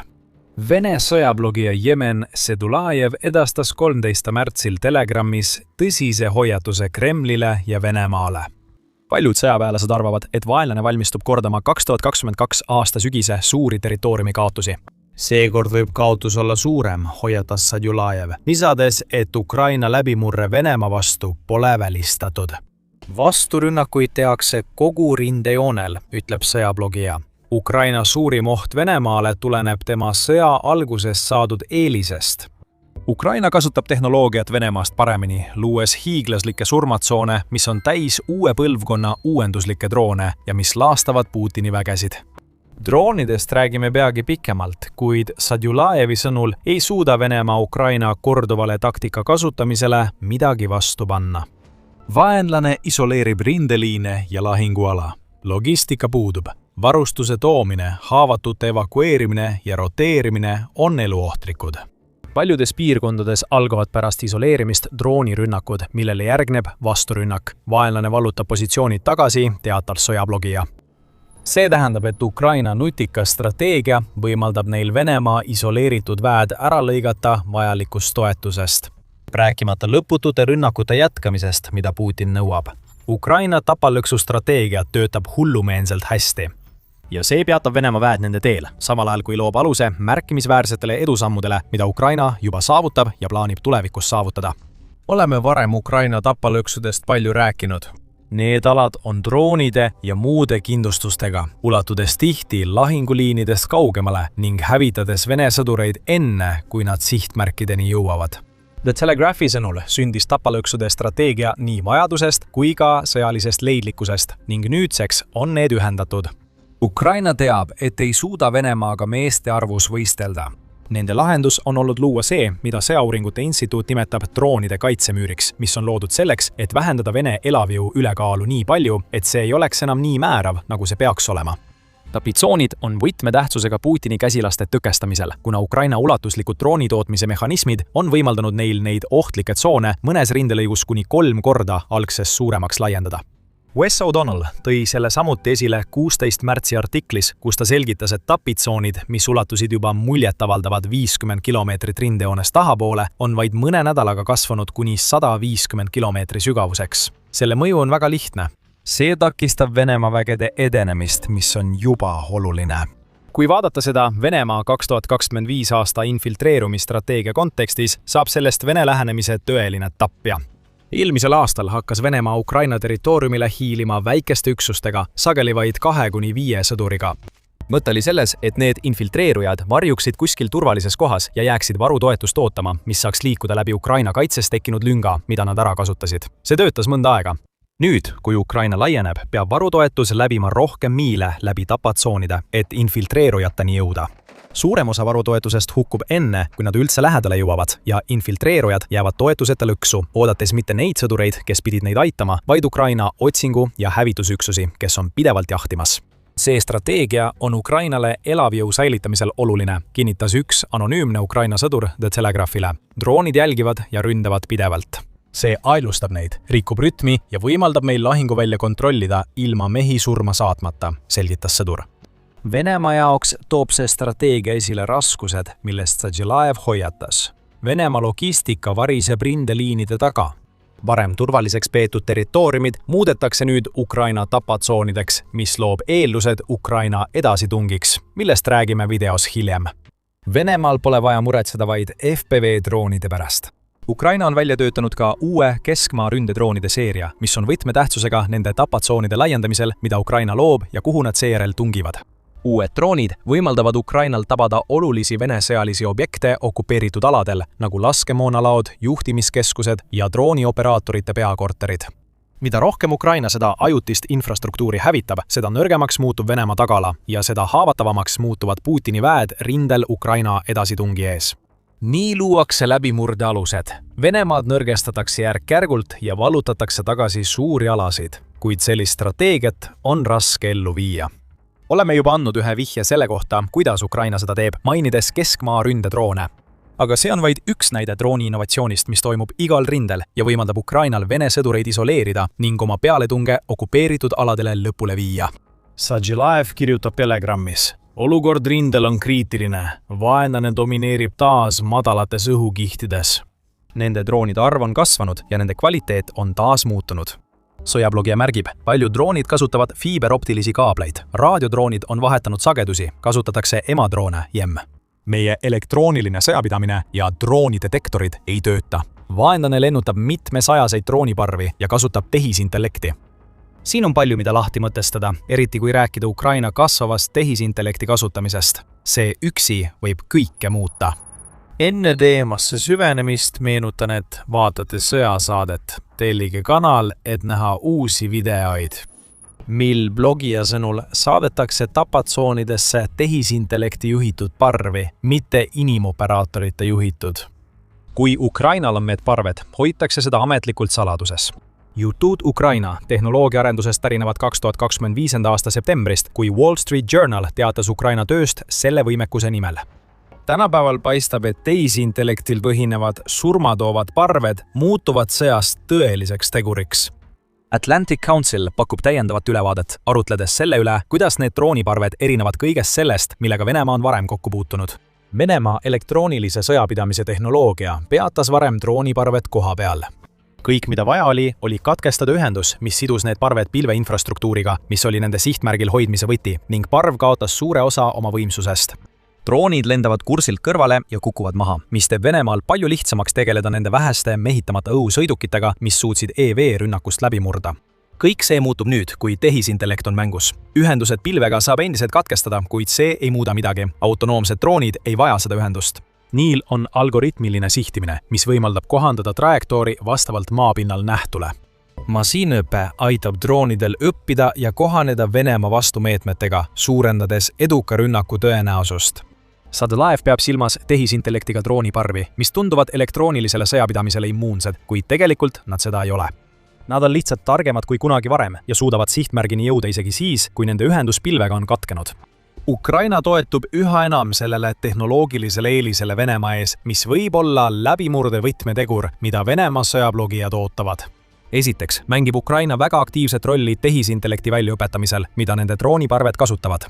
12. märtsil teatas ajaleht New York Times, et Ukraina on hakanud droonivideoid ja muid lahinguvälja andmeid jagama paljudele ettevõtetele, nii Ukraina kui ka teistele, kes arendavad droone, mida kasutatakse Venemaa vastu. Ukraina kaitseminister Mihhailo Fjodorov selgitas 12. märtsi Telegrami postituses, miks see nii on, rõhutades, kui oluline on Ukrainal tehnoloogilises vallas Venemaast ees püsida. Tänapäeva sõjapidamises peame Venemaad igas tehnoloogilises tsüklis edestama. Fedorov kinnitas, et tehisintellekt on selle võistluse võtmevaldkond ja sõjapidamise tulevik on autonoomsetes süsteemides. Meie eesmärk on suurendada droonide ja lahingusüsteemide autonoomiat, et need tuvastaksid sihtmärke kiiremini, analüüsiksid olukorda ja aitaksid lahinguväljal otsuseid teha. Ukraina kaitseminister ütles, et riik lõi tehisintellekti platvormi, mis võimaldab mudeleid turvaliselt treenida ilma otsese ligipääsuta tundlikele andmetele. Need mudelid kasutavad pidevalt uuenevat lahinguvälja andmevoogu, et arendada Ukraina AI-droone Venemaa jaoks homseteks hirmudeks. See on Ukraina jaoks väga oluline. Ukrainal on sadu tuhandeid, kui mitte miljoneid videoklippe, mis on salvestatud droonide poolt, mis on sooritanud nii ebaõnnestunud kui ka edukaid droonirünnakuid.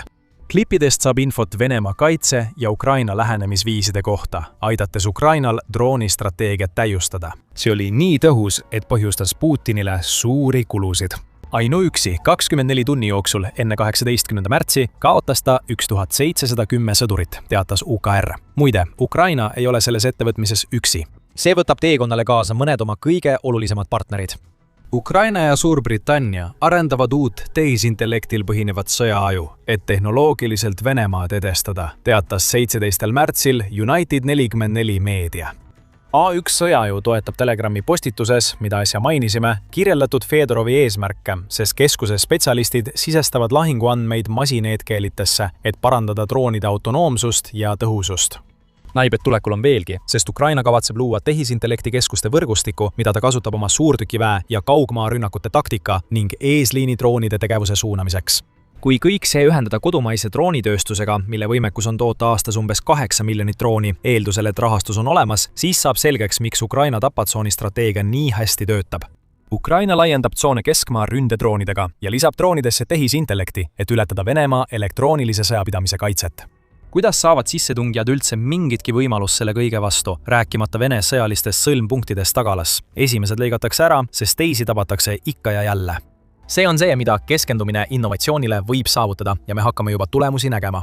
Võite küsida, miks Venemaa kardab Ukraina läbimurret, isegi pärast kõike, mida oleme arutanud droonide, tapatsoonide ja tehisintellekti esilekerkimisest Ukraina strateegia võtmetegurina. Põhjus, miks see hirm eksisteerib, on see, et Ukraina läbimurre ei ole lihtsalt teooria. See ei ole lihtsalt võimalus, mis võib juhtuda, kui Venemaa ei leia viisi, kuidas kõigele vastu seista, mida Ukraina teeb. Läbimurre juba toimub.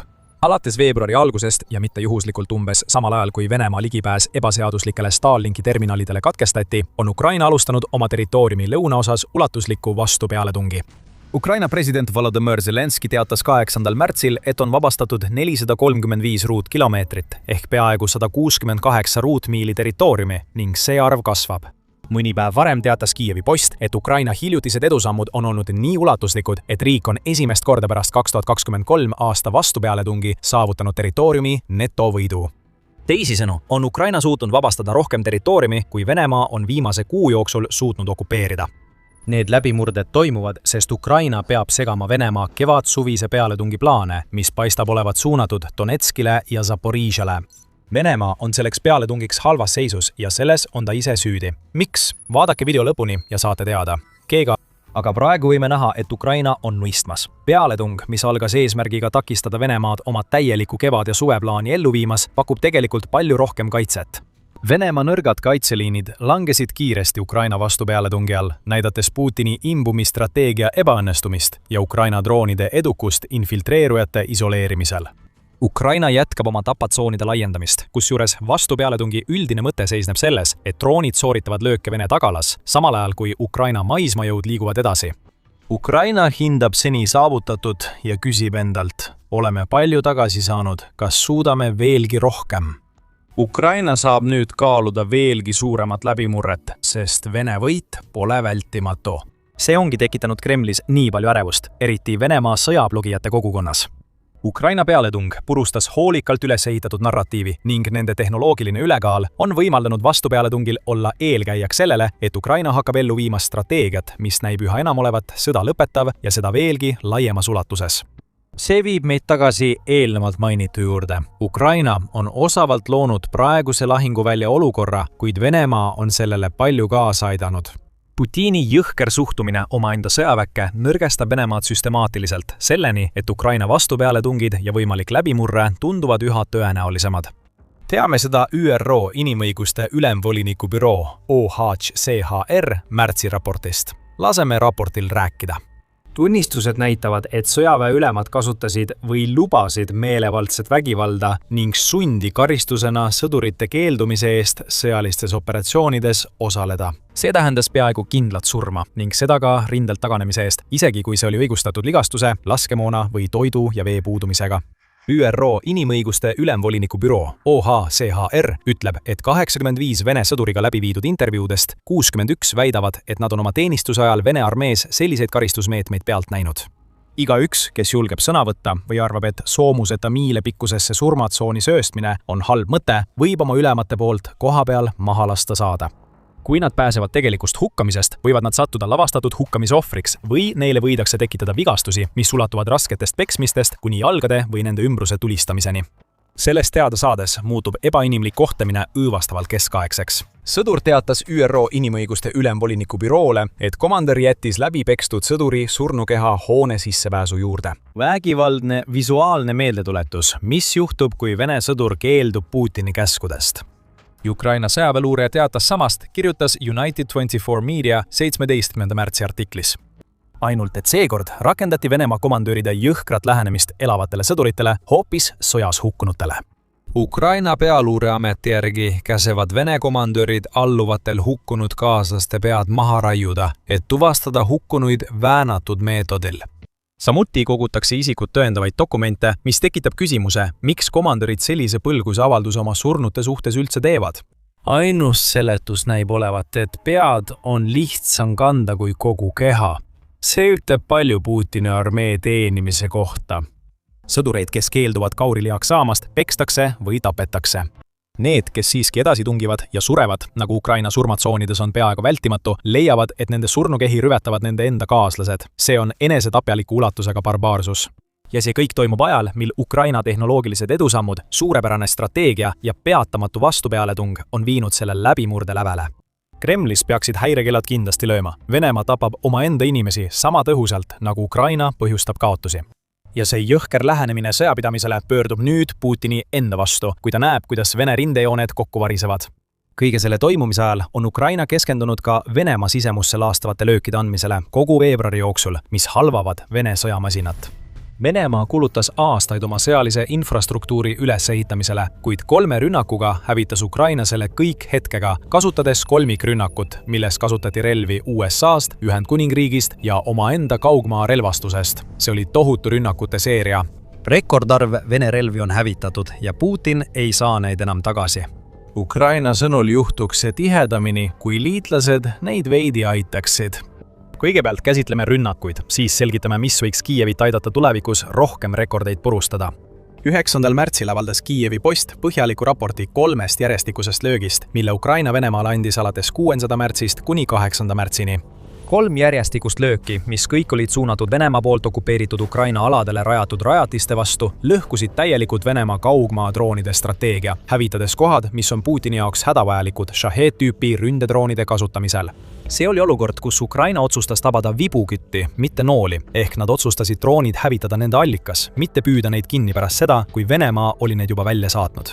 Ja kõige parem selle kõige juures on see, et Ukraina kasutas nende rünnakute läbiviimiseks ühte oma uutest relvadest koos ühe kõige võimsama relvaga, mille USA ja Ühendkuningriik on neile andnud. Kõigepealt läheme Donetski piirkonda Ukrainas, mis on Putini sihtmärk olnud alates sissetungi algusest, kuna seal leidub miljardite, kui mitte triljonite dollarite väärtuses maavarasid. Okupeeritud Donetskit tabas 7. märtsile eelnenud ööl suur rünnakulaine. hoonete sisemused paisati õhku, tekkisid teisased plahvatused, mis süütasid tulekahjusid ja hävitasid tööstushooneid Donetski lennujaama lähedal. Ukraina esimese rünnakulaine sihtmärgid olid kohad, mida Venemaa on väidetavalt alates 2024. aastast kasutanud Shahed-droonide Ukrainasse saatmiseks. Ka The Kyiv Independent teatas neist rünnakutest. See ütleb, et Ukraina kasutas surmavat kombinatsiooni Ameerikas toodetud ATACMS rakettidest ning Storm Shadow või Scalp rakettidest, mis pärinevad Suurbritanniast ja Prantsusmaalt, et oma sihtmärke hävitada.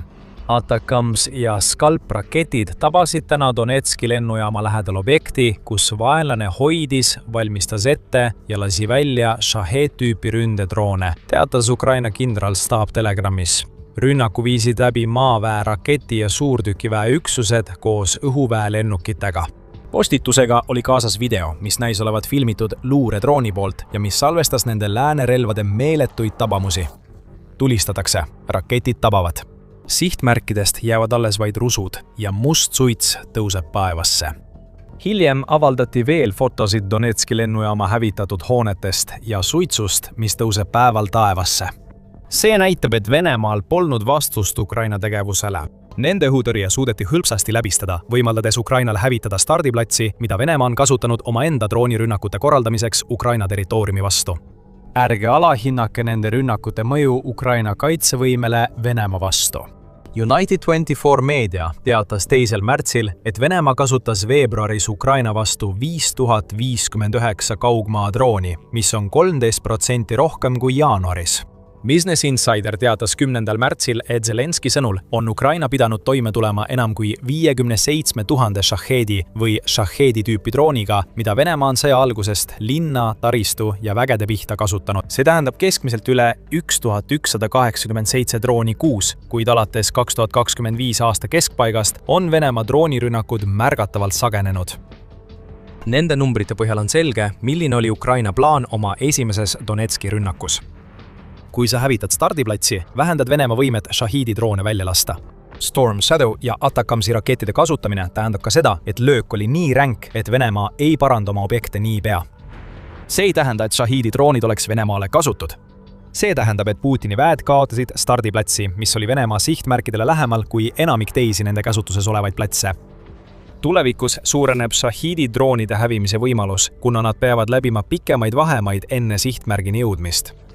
Kas Venemaa tunnistas Donetski rünnaku toimumist? Ma arvan, et me kõik oleme näinud piisavalt palju Venemaa propagandavõtteid, et sellele küsimusele vastust teada.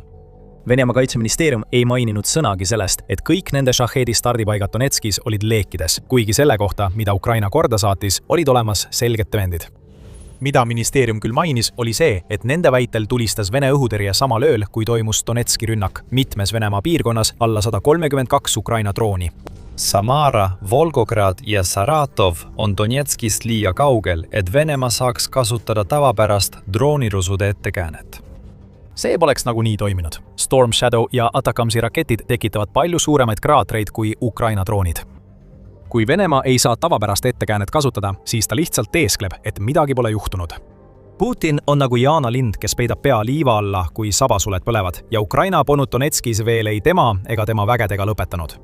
Ukrainal oli veel 2 lööki varuks. 3. tabas okupeeritud territooriumi nii tugevalt, et Putinil ajab see lausa nutukurku. Jätka vaatamist ja saad teada, miks. Mis puudutab neist 3 löögist teist, mille Ukraina sooritas, siis võisid juba vihje saada, kuhu Ukraina lõi, kui me ütlesime, et esimene löök, millest rääkisime, oli esimene rünnakulaine Donetskis. Seejärel tuli teine laine, mis sihtis samuti Donetskit.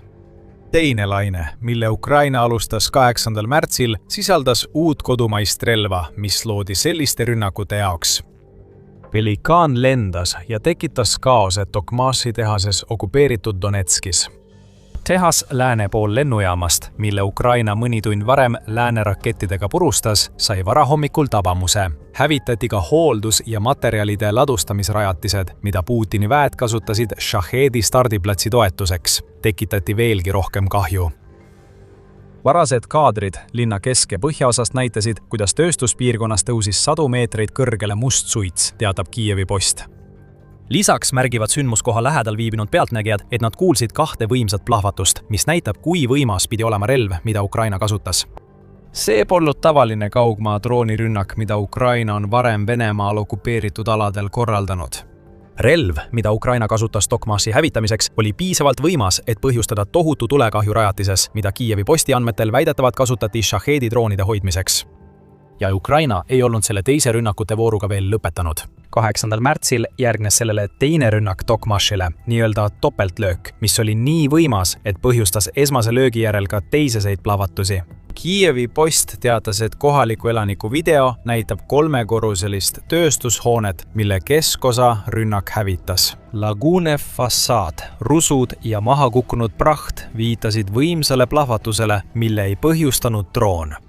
Selle põhjustas Pelican. Kohe räägime, miks see tähtis on, aga Pelican rakettide kasutamine muudab kõike. Seepärast teeme seda sõjasaadet, et anda kogu pilt, mitte vaid pealkirjad. Telli, kui meie videod pakuvad väärtust ja ole teistest sammu võrra ees. Niisiis, miks on Pelican oluline? Sest see on ballistiline rakett nagu ATACMS. Kuid see on ballistiline rakett, mille Ukraina on ise loonud, mis tähendab, et sellega ei pea piirduma samasuguste löökidega, mida Ukraina saab oma lääne raketirelvastusega teha. Ukraina peab enne Storm Shadow või ATACMS-i kasutamist loa saama. Pelicaniga pole nii. Kui sihtmärk on sihikul, saab Ukraina sellele kiiresti ja tugevalt pihta, enne kui Venemaa midagi aimab. Seda nägime Tokmašis 8. märtsil. Supernova Plus Telegrami kanal, millele viitab Kiev Post, väidab, et Ukraina tulistas FP9 Pelican raketid Donetski suunas oma järelrünnakus Venemaa Shahedi infrastruktuuri vastu. Selle raketi võimas tulejõud on Ukrainale väga oluline. Üks ainus Pelican võib olla varustatud kuni 850 kilogrammi ehk veidi üle 1870 naela lõhkeainega, mis tähendab, et selle löögijõud on kordades suurem kui tavapärastel kaugmaa droonidel, mis suudavad sihtmärgile toimetada vaid 10% sellest tulejõust. Pelicanist on vähe teada, kuid United24 meedia teatas 9. märtsil pärast Ukraina rünnakut, et selle uue ballistilise raketi ulatus olevat umbes 800 kilomeetrit ehk 497 miili. See on pikem ulatus kui Storm Shadow ja ATACMS rakettidel, mida Ukraina kasutas oma esimeses rünnakus, ning see viitab sellele, et Ukraina on arendanud selle raketi, et sooritada lööke Venemaa territooriumil lisaks okupeeritud aladele. Pelican on ballistiline rakett, mille suur lõppkiirus teeb selle Venemaa õhutõrjele raskesti tabatavaks. See võib olla põhjus, miks Venemaa ei suutnud reageerida Ukraina ballistilistele rakettidele neis 2 rünnakus. Aga sama hästi võib selle põhjuseks olla ka see, et Venemaal on Donetskis järele jäänud vaid piiratud õhutõrjevõimekus. Ukraina väitel on alates Putini sissetungist hävitatud ligi 1330 Vene õhutõrjesüsteemi ning see muudab rünnakud, nagu Ukraina hiljutine Tokmaši rünnak, lihtsamaks. Kuid see pole praegu peamine. Teise Donetski rünnaku peamine uudis on see, et Ukrainal on nüüd oma ballistilised raketid. Firepointi sõnul on see ballistiline rakett, mis ulatub sihtmärkideni ka Moskvas. Ukraina tabas teise rünnakulainega ka muid sihtmärke peale Tokmaši. Ukraina erioperatsioonide jõud teatasid, et nende operaatorid osalesid operatsioonis, mille käigus hävitati 3 Pantsir S1 õhutõrjesüsteemi, mis kaitsesid Ukraina rakettide marsruute.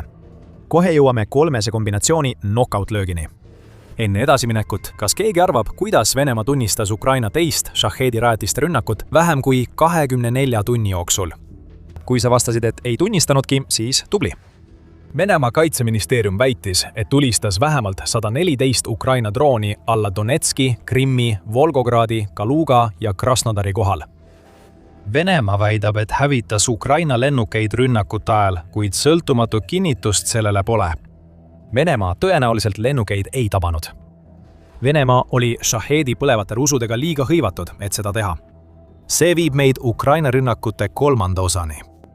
Oleme andnud paar vihjet selle kohta, kus see rünnak aset leidis. Ukraina sihtis okupeeritud Krimmi poolsaarel asuvat Novozerna küla umbes samal ajal, kui ta hävitas Shahidi rajatisi Donetskis.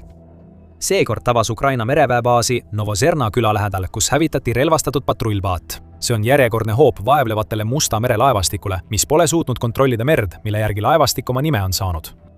Veel tähtsam on, et Ukraina ründas Kirovska lennuvälja, mida Vene väed kasutasid raskete Orioni ründedroonide Ukraina vastu teele saatmiseks. Ukraina hävitas Krimmis rünnakus 4 droonide juhtimispunkti ja tabas ka stardipaika, teatab Kiievi Post. Lisaks, nagu nägime Donetskis, ründas Ukraina Krimmis 2 korda. 6. märtsil teatas Kiievi Independent, et Ukraina kaugmaadroonid tabasid taas Jevpatoria lennukite remonditehase tootmistsehe. Jankois Krimmi põhjaosas tabati ka 2 Pantsir S2 õhutõrjesüsteemi. Siin kujuneb muster. Sama toimus Donetskis. Ukraina hävitab õhutõrjesüsteeme rünnatavate piirkondade lähedal.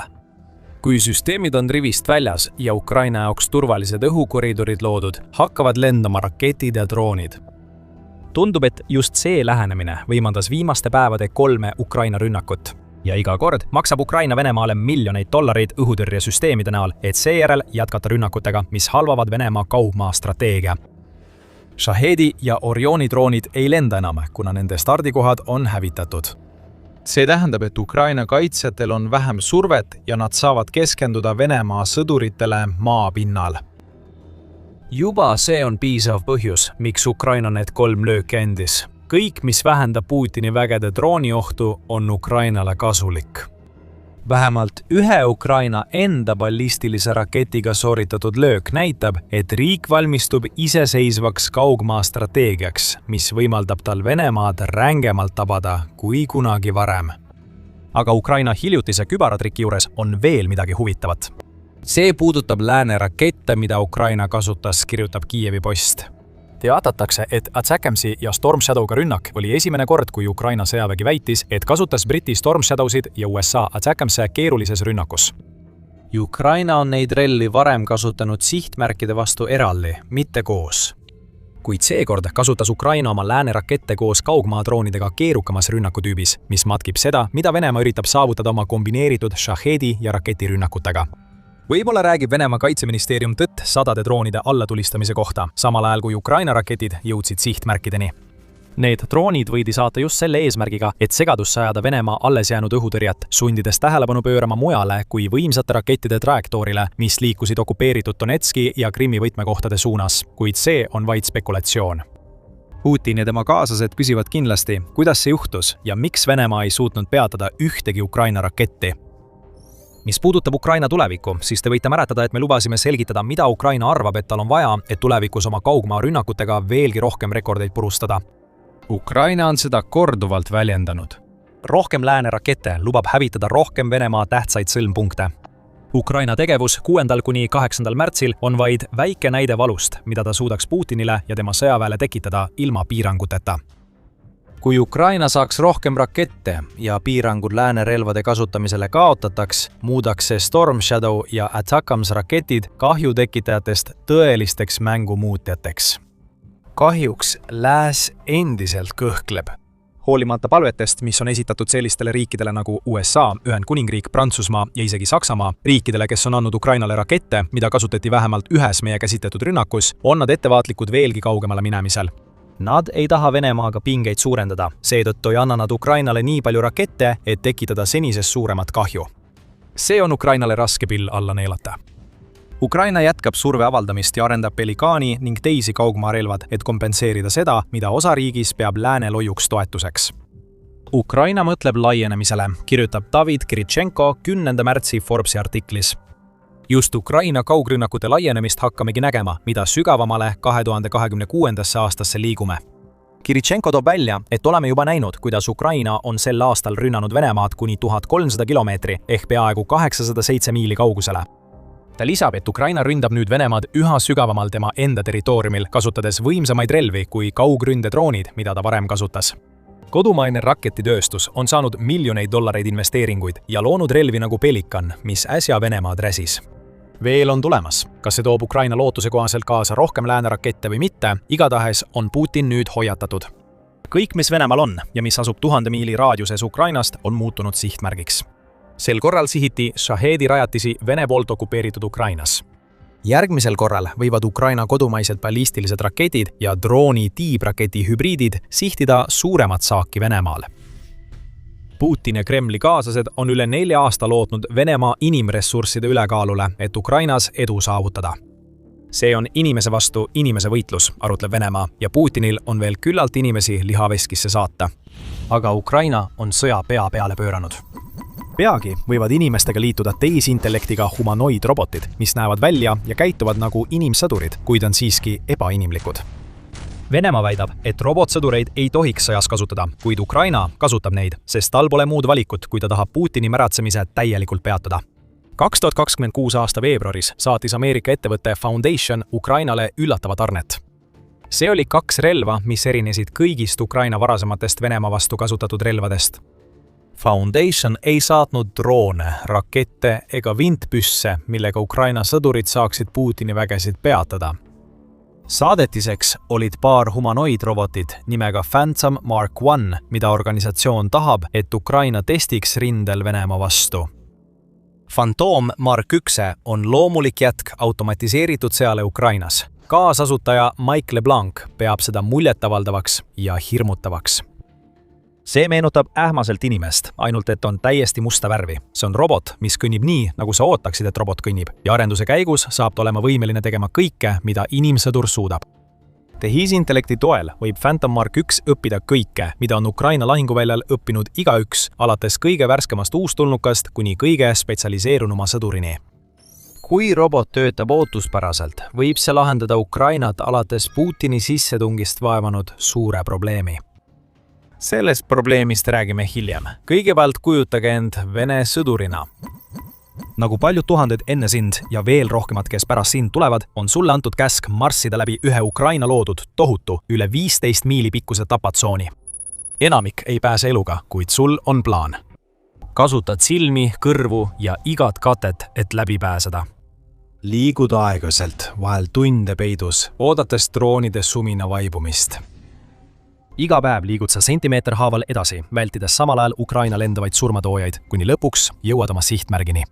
Oled valmis alustama rünnakut koos mõne kaaslasega, kellel samuti õnnestus läbi pääseda. Siis näed seda, algul kaugel, kuid see läheneb kindlalt.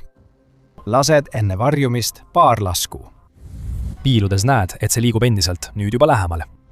See tundub inimlik, kuid midagi on valesti. Kui see läheneb, näed, et uue sõduri nahk on öömusteras. Selle näol on vaid toonitud klaasist visiir, mis meenutab kõiki ulmefilme, mida oled näinud. Võib-olla meenud sulle Kyle Reese'i sõnad filmist Terminaator, kui saad aru, et sul lasud ei mõjuta seda koletist. Sellega ei saa läbi rääkida, teda ei saa ümber veenda. See ei tunne haletsust, kahetsust ega hirmu ning ei peatu enne, kui oled surnud. Varsti mõistad nende sõnade tõde. Phantom Mark I ründab sind ja sa ei saa midagi teha, et takistada sellel sind tapmast, kuigi tunned hirmu ja imetlust. Kui sa oma viimaste hingedämetega vaatad, näed, kuidas robot eemaldub, jätkates aeglast marssi järgmise sihtmärgi poole. Tundetu, kõhklematu. Hävitav vihje tulevikule, mille jätad kergendusega Putini käsilaste hooleks. Natuke dramaatiline, kas pole? Kuid Phantom Mark I näol on Ukraina saanud 2 robotit, mis võivad terve põlvkonna Vene sõdurite jaoks ulme kõige hullemad õuduslood ellu äratada. Selle hirmuäratava uue masina tehnilised andmed avalikustas UKR Inform ja need jutustavad loo uuest humanoidsest relvast, mis on loodud olema võimalikult sarnane päris inimesele, pakkudes samal ajal hulgaliselt eluta olekust tulenevaid eeliseid, mida Ukraina saab kasutada Vene okupantide vastu. Phantom Mark I on 1,8 meetrit ehk 5 jalga ja 11 tolli pikk ning kaalub 80 kilogrammi ehk umbes 176 naela. See meenutab mõõduvõttu ning Militani sõnul on roboti kõnnikiirus 1,7 meetrit sekundis ehk 3,8 miili tunnis. See on täpselt see, mida võiks oodata keskmiselt tervelt inimeselt. Kuid just selles, mida robot kannab, erineb ta, kui jätta kõrvale süsimusta terasnaha ja kõikenägeva visiiri. Mida isegi need Vene sõdurid, kes jälgivad selle kõhedust tekitavat kõndi, ei tea enne, kui on juba liiga hilja, on see, et Phantom Mark I kandevõime on 40 kilogrammi ehk umbes 88,2 naela. Ukraina kasutab seda kandevõimet varustuse vedamiseks roboti abil. See avab rohkem võimalusi. Phantom Mark I kasutatakse nüüd luure- ja varustusplatvormina. Homme võib see olla liikuv pomm või liikumatu sõdur, kes tulistab Vene positsiooni. Kuulid põrkavad kasutult tagasi. Terminaatori võrdlusi veelgi lisades juhib Phantom Mark I-ted tehisintellekt. Kuigi me ei tea palju selle integreeritud tehisintellekti kohta, viitab see, et Ukraina humanoidrobot ei vaja iga liigutuse juhtimiseks sõdurit. Küsimused tegevusraadiuse ja operaatori võimekuse kohta võivad olla päevakorrast maas, umbes nagu igaüks Kremlis, kes läheb vastuollu Putiniga, sest tehisintellekt ja Phantom Mark I võivad võimaldada sellel autonoomselt liikuda ja lahinguväljal ise sihtmärke valida ning nende poole liikuda. oleme näinud, kuidas Ukraina tehisintellektiga droonid suudavad lennul sihtmärke tuvastada ja valida, olles lahinguväljal kohanemisvõimelised ja ohtlikud. Vähemalt sellist potentsiaali pakub Ukraina uus robot. Phantom Mark 1 kasutatakse nüüd palju süütumateks ülesanneteks kui Vene sõdurite jahtimine ja tapmine. See robot on varajases testimisfaasis ja seda kasutatakse varustuse vedamiseks või kaugluureks, mis viitab sellele, et selle visiir võimaldab tal näha palju rohkem kui keskmine inimsõdur. Ukraina testib robotit lahinguväljal, samal ajal toimub maailmas veel rohkem testimist ja täiustamist. Foundation teatas, et on saanud lepinguid koguväärtusega $24 miljonit USA mereväelt, õhuväelt ja armeelt. Phantom läbib teste tehastes ja dokkides alates Atlantast kuni Singapurini, teatab väljaanne, ning peagi alustatakse katsetusi USA merejalaväega, kes kavatseb hakata seda uut robotit välja õpetama lõhkeainete paigaldamiseks, võimaldades merejalaväelastel läbida takistusi turvalisemalt kui kunagi varem. Kõik need ja paljud muud võimed võivad olla Phantom Mark 1 tulevikus. Roboti tehisintellekti kasutamine, millel eeldatavasti on tarkvara komponent, viitab sellele, et robotit saab ühendada ja uuendada nagu teisi arvutiseadmeid kodus. Kujuta ette, et ühel päeval laadib Ukraina oma robotile alla püsivara uuenduse ja hetkega muutub Phantom Mark 1 lihtsalt patrullimise ja varustuse kandmise võimelisest masinast selliseks, mis suudab murda Vene positsioonidest läbi. Võib-olla pole olukord siiski nii väga Terminaatori stsenaariumi moodi. See kõik hakkab kõlama natuke rohkem nagu Neo-filmis Matrix. Aga Ukrainal on mitmeid olulisi põhjuseid nende testimiseks ja me räägime neist kohe. Samuti vaatame mõningaid moraalseid tagajärgi, mis kaasnevad sellega, et Ukraina kasutab midagi, mille kohta Venemaa väidaks, et seda ei tohiks kunagi sõjas kasutada. Enne alustamist tuletan meelde, et vaatate sõjasaadet. Sellest, mida te praegu näete, on palju rohkemgi, nii et kindlasti tellige kanal, et ei jääks ühestki videost ilma. Varem mainisime LeBlanci kommentaare Ukraina vajadusest suurema automatiseerimise järele. Ta selgitab ajakirjale Time Phantom Mark 1 rolli USA sõjaväes. Mitu pooletollise kaliibriga kuulipildujad, granaadiheitjad ja Humveed meil on? Me vajame midagi, mis suudaks kõigiga suhelda, seega humanoidi olemasolu annab ligipääsu kogu USA sõjaväesüsteemidele, ütleb LeBlanc. See kehtib eriti Ukraina kohta, kus Venemaa on sissetungi alguses tekitanud lisaprobleemi – tööjõupuuduse. Putinil on alati rohkem sõdureid kui Ukrainal. Pärast 4 aastat võitlust ja 1,287 miljoni Vene sõduri rivist väljalöömist tunneb Ukraina tõsist tööjõupuudust. 2025 aasta detsembris teatasid Vaba Euroopa Raadio ja Raadio Vabadus, et Ukraina kannatab tööjõupuuduse all, kuna riik on pidanud Putini vägede vastu kaitseks tühjendama tehased ja talud. 6-7 miljonit ukrainlast on riigist lahkunud, et vältida sõtta mobiliseerimist. Rahvusvahelise tööorganisatsiooni andmetel elab Ukrainas vaid 1,6 miljonit tööealist täiskasvanut, neist enamik naised. Arvude täpsus on vaieldav, kuid Ukraina peab leidma lahenduse olukorras, kus vastasriigi elanikkond on 4 korda suurem. Kiievi sõltumatu kirjutas 6. jaanuaril, et elavjõu tõhus kasutamine määrab, kes on 2026 aasta lõpuks Ukraina sõjas võitmas. Venemaa peab leidma nutikamaid viise oma eelise kasutamiseks kui ainult elavjõu ohverdamine. Aga Ukraina jaoks tähendab see, et tuleb välja mõelda, kuidas kasutada oma elavjõudu võimalikult tõhusalt, samal ajal kui minnakse üle strateegiale, mis keskendub rohkem masinatele kui inimestele. Siin tulevad mängu relvad nagu Phantom Mark 1. Kuigi Ukrainal on praegu vaid 2 humanoidrobotit, kuuluvad need laiemasse plaani muuta sõjavägi robotiseeritumaks, kui keegi Putini sissetungi ajal arvas. BBC kirjutas 7. märtsil, kuidas Ukraina on välja arendanud robotiarmee, mida ta kasutab praegu Venemaa pealetungi tõrjumiseks.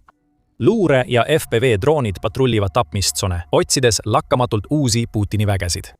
Ukraina mehitamata pealveesõidukid on tekitanud kaost Venemaa Musta mere laevastikus ning võimaldanud rünnata kaugemaid veepinnal asuvaid sihtmärke. Traditsioonilised rataste või roomikutega maapealsed robotid on aidanud Ukrainal varustust toimetada, sõdureid evakueerida ja rünnakuid korraldada. Nagu Oleksandr Afanasjev, Ukraina armee K2 brigaadist BBC-le ütleb, toimuvad robotisõjad juba praegu. Nad avavad tule lahinguväljal, kuhu jalaväelane kardab ilmuda, kuid UGV ehk mehitamata maismaasõiduk on valmis end ohtu seadma.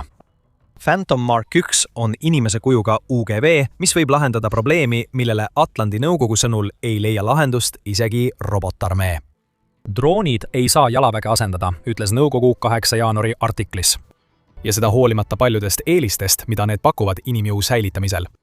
inimeste asendamine suures ulatuses, eriti jalaväe puhul, ei ole droonide ülesanne. Ukraina vajab endiselt sõdureid otsingu- ja hävitusmeeskondades Vene sissetungijate vastu tegutsemiseks. Droonid aitavad sissetungijate asukohti leida, kuid inimesed peavad nad siiski välja ajama. Kas Phantom Mark muudaks olukorda, kui saavutaks oma potentsiaali?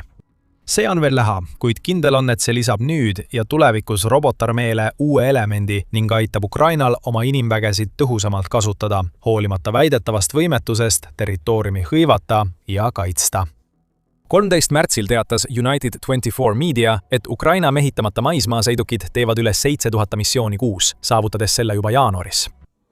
2025. aasta novembris tegid samad mehitamata maismaasõidukid 2931 ja detsembris 5251 missiooni. Mehitamata maismaasõidukite kasutamine Ukrainas kasvab märkimisväärselt ning sellega kaasneb ka üldine droonirünnakute arvu suurenemine Vene sihtmärkide pihta. Ukraina relvajõudude ülemjuhataja Oleksandr Sirskõi ütles märtsis, et Ukraina droonid tabasid ainuüksi veebruaris üle 105 000 Vene sihtmärgi. Robotid ei pruugi inimesi täielikult asendada. Kuid Ukraina droonid ja nüüd ka tema eksperimentaalsed humanoidrobotid aitavad oluliselt kaasa sellele, et vähendada Vene sõdurite ja varustuse kohalolekut piisavalt, et saavutada mõningaid suuremaid territooriumi tagasivallutamisi. Aga nüüd liigume edasi teema juurde, mis vaatab tulevikku. Ukraina kasutab lahinguväljal humanoidroboteid, kuid kas see on õige? Praegu kasutatakse neid roboteid, kuigi idee poolest hirmutavad, luure ja varustuse vedamiseks. Mõlevad on suhteliselt ohutud tegevused, mis võivad panna sind küsima, miks keegi üldse nende kasutamise moraalsuse üle arutleks. Oleme maininud LeBlanci viiteid robotite arendamisele tasemeni, kus nad suudavad täita kõiki jalaväe ülesandeid, sealhulgas sõdurite tapmist. Siit tekivadki küsimused, need robotid ei tunne valu ega hirmu. Nad ei vaja toitmist nagu inimesed ja nad tapaksid ilma igasuguste küsimusteta. Jah, on tehnilisi piiranguid ja muresid välitingimustes kasutamise pärast. Näiteks pole teada, kui palju lahinguandmeid Phantom Mark 1 salvestab. Ja võimalus, et üks neist satub Venemaa vägede kätte, tekitab muret, sest juba üks ainus selline robot võib anda tehnoloogia, mida Venemaa kindlasti ei tohiks omada Kremli kätesse.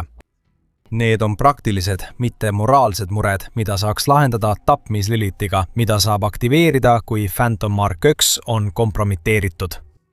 Huvitavam on, kas Ukraina peaks roboteid kasutama humanistlikust vaatenurgast. Ukraina ja paljud liitlased arvaksid, et peaks. Need robotid on tundetud, kartmatud ja kahetsuseta, kui nad oma lahingupotentsiaali täielikult realiseerivad. Aga siis võiksid see omistada mitmeid neist omadustest ka Putinile endale. Kuigi Putin tunneb kindlasti hirmu, näib talle vähe korda minevat miljonid elud, mille tema hullumeelne püüd vallutada Ukraina on pea peale pööranud või täielikult hävitanud. Tundetu masin võib olla parim vastumürk diktaatorile ja tema tekitatud hävingule. Ajakiri Time toob samuti välja huvitava mõtte, et võiks isegi väita, et robotite kasutamine on moraalne tegu, vähemalt Ukraina vaatenurgast.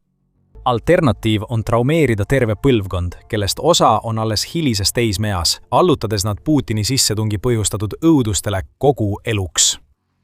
Roboti tundetus muutub väärtuslikuks vaimse tervise kriisi valguses, mis ootab Ukrainat ja Venemaad pärast seda sõda. Kui Phantom Mark aitab ukrainlastel Putini sissetungi valu vältida, miks ei võiks Ukraina seda kasutada? Sellele argumendil on mitu vastuväidet. Näiteks Phantom Mark 1 kasutab tehisintellekti, mistõttu võivad Ukraina jaoks probleemiks olla hallutsinatsioonid ja andmete vale kasutamine. See on pigem praktiline kui moraalne küsimus, sest me ei taha isegi ette kujutada tagajärgi, kui Ukraina potentsiaalselt surmavad robotid kontrolli alt väljuvad ja valesid inimesi sihtima hakkavad. Veel muret tekitavam on, et robotite laialdane kasutamine võib Time'i hinnangul sõja alustamise barjääri veelgi langetada. Kui rindel ei sure sõdurid, võib sõda muutuda nii ebainimlikuks, et loeb ainult kasutatav tehnoloogia. Tehnoloogia kasutamisel läbipaistvuse puudus on probleem, mida ei lahendata, sest iga järgmise põlvkonna robotsõdureid kasutav pool tahab oma tehnoloogiat saladuses hoida. Kujutage ette maailma, kus Putin võiks suunata kogu Venemaa Ukrainaga võrreldes suurema rahalise jõu robotkäe arendamisse. Ukraina satuks sarnasesse olukorda nagu praegu, ainult et ilma võimaluseta saata lahingusse inimesi, kes suudaksid robotite vastu võidelda. Muidugi on see kõik spekulatiivne ja praegu, hoolimata oma muljetavaldavusest, ei ole Phantom Mark 1 piisavalt arenenud ega arvukas, et sellist olukorda tekitada. Aga mõned võivad küsida, kas selle kasutamine tähendab järjekordset sammu sõjapidamise tuleviku suunas, mis ületab isegi need õudused, mida me praegu Ukrainas näeme. võib-olla ongi nii, kuid Ukraina peab paratamatult rohkem kasutama automatiseerimist ja robootikat. ilma selleta poleks Ukraina suutnud nii kaua Venemaa vastu pidada. Ukraina on valmis saama tehnoloogia katsepolügooniks, nagu Phantom Marquee puhul, mis tekitab küsimusi, kas riiki kasutatakse lääneriikide huvides, kes annavad tehnoloogiat, kuid mitte vajalikke relvi Venemaa vastu. LeBlanc ei pea sõja tehnoloogiliseks muutumist halvaks. Droidide lahingud, nende kohal lendavad droonid ja teineteise poole kõndivad humanoidid muudavad selle majanduslikuks konfliktiks. Tema sõnul on see parem. Ja ükskõik kui palju eetilisi vaidlusi praegu või tulevikus ka ei peetaks, ei muuda see midagi sellest, mis tegelikult toimub. Phantom Mark 1 on Ukrainias. See on sõjaajaloo esimene selline juhtum, kuna aeglane liikumine täielikult automatiseeritud sõja suunas jätkub. Võib-olla aitab Phantom Mark 1 Ukrainal isegi kiirendada võiduteed, mis muutub üha tõenäolisemaks, kui tema droonid laastavad Venemaad. Venemaa lahinguvälja võrgustikus on kriitilisi nõrkusi, mida Ukraina praegu kasutab. Videos selgitame, millised need on ja kuidas Ukraina neist kasu saab. Vaadake järgmisena seda videot, kui soovite rohkem teada saada ja ärge unustage tellida The Military Show'd, et olla kursis uusimate tehnoloogiliste uuendustega Ukraina lahinguväljal. Ja nagu alati, aitäh vaatamast!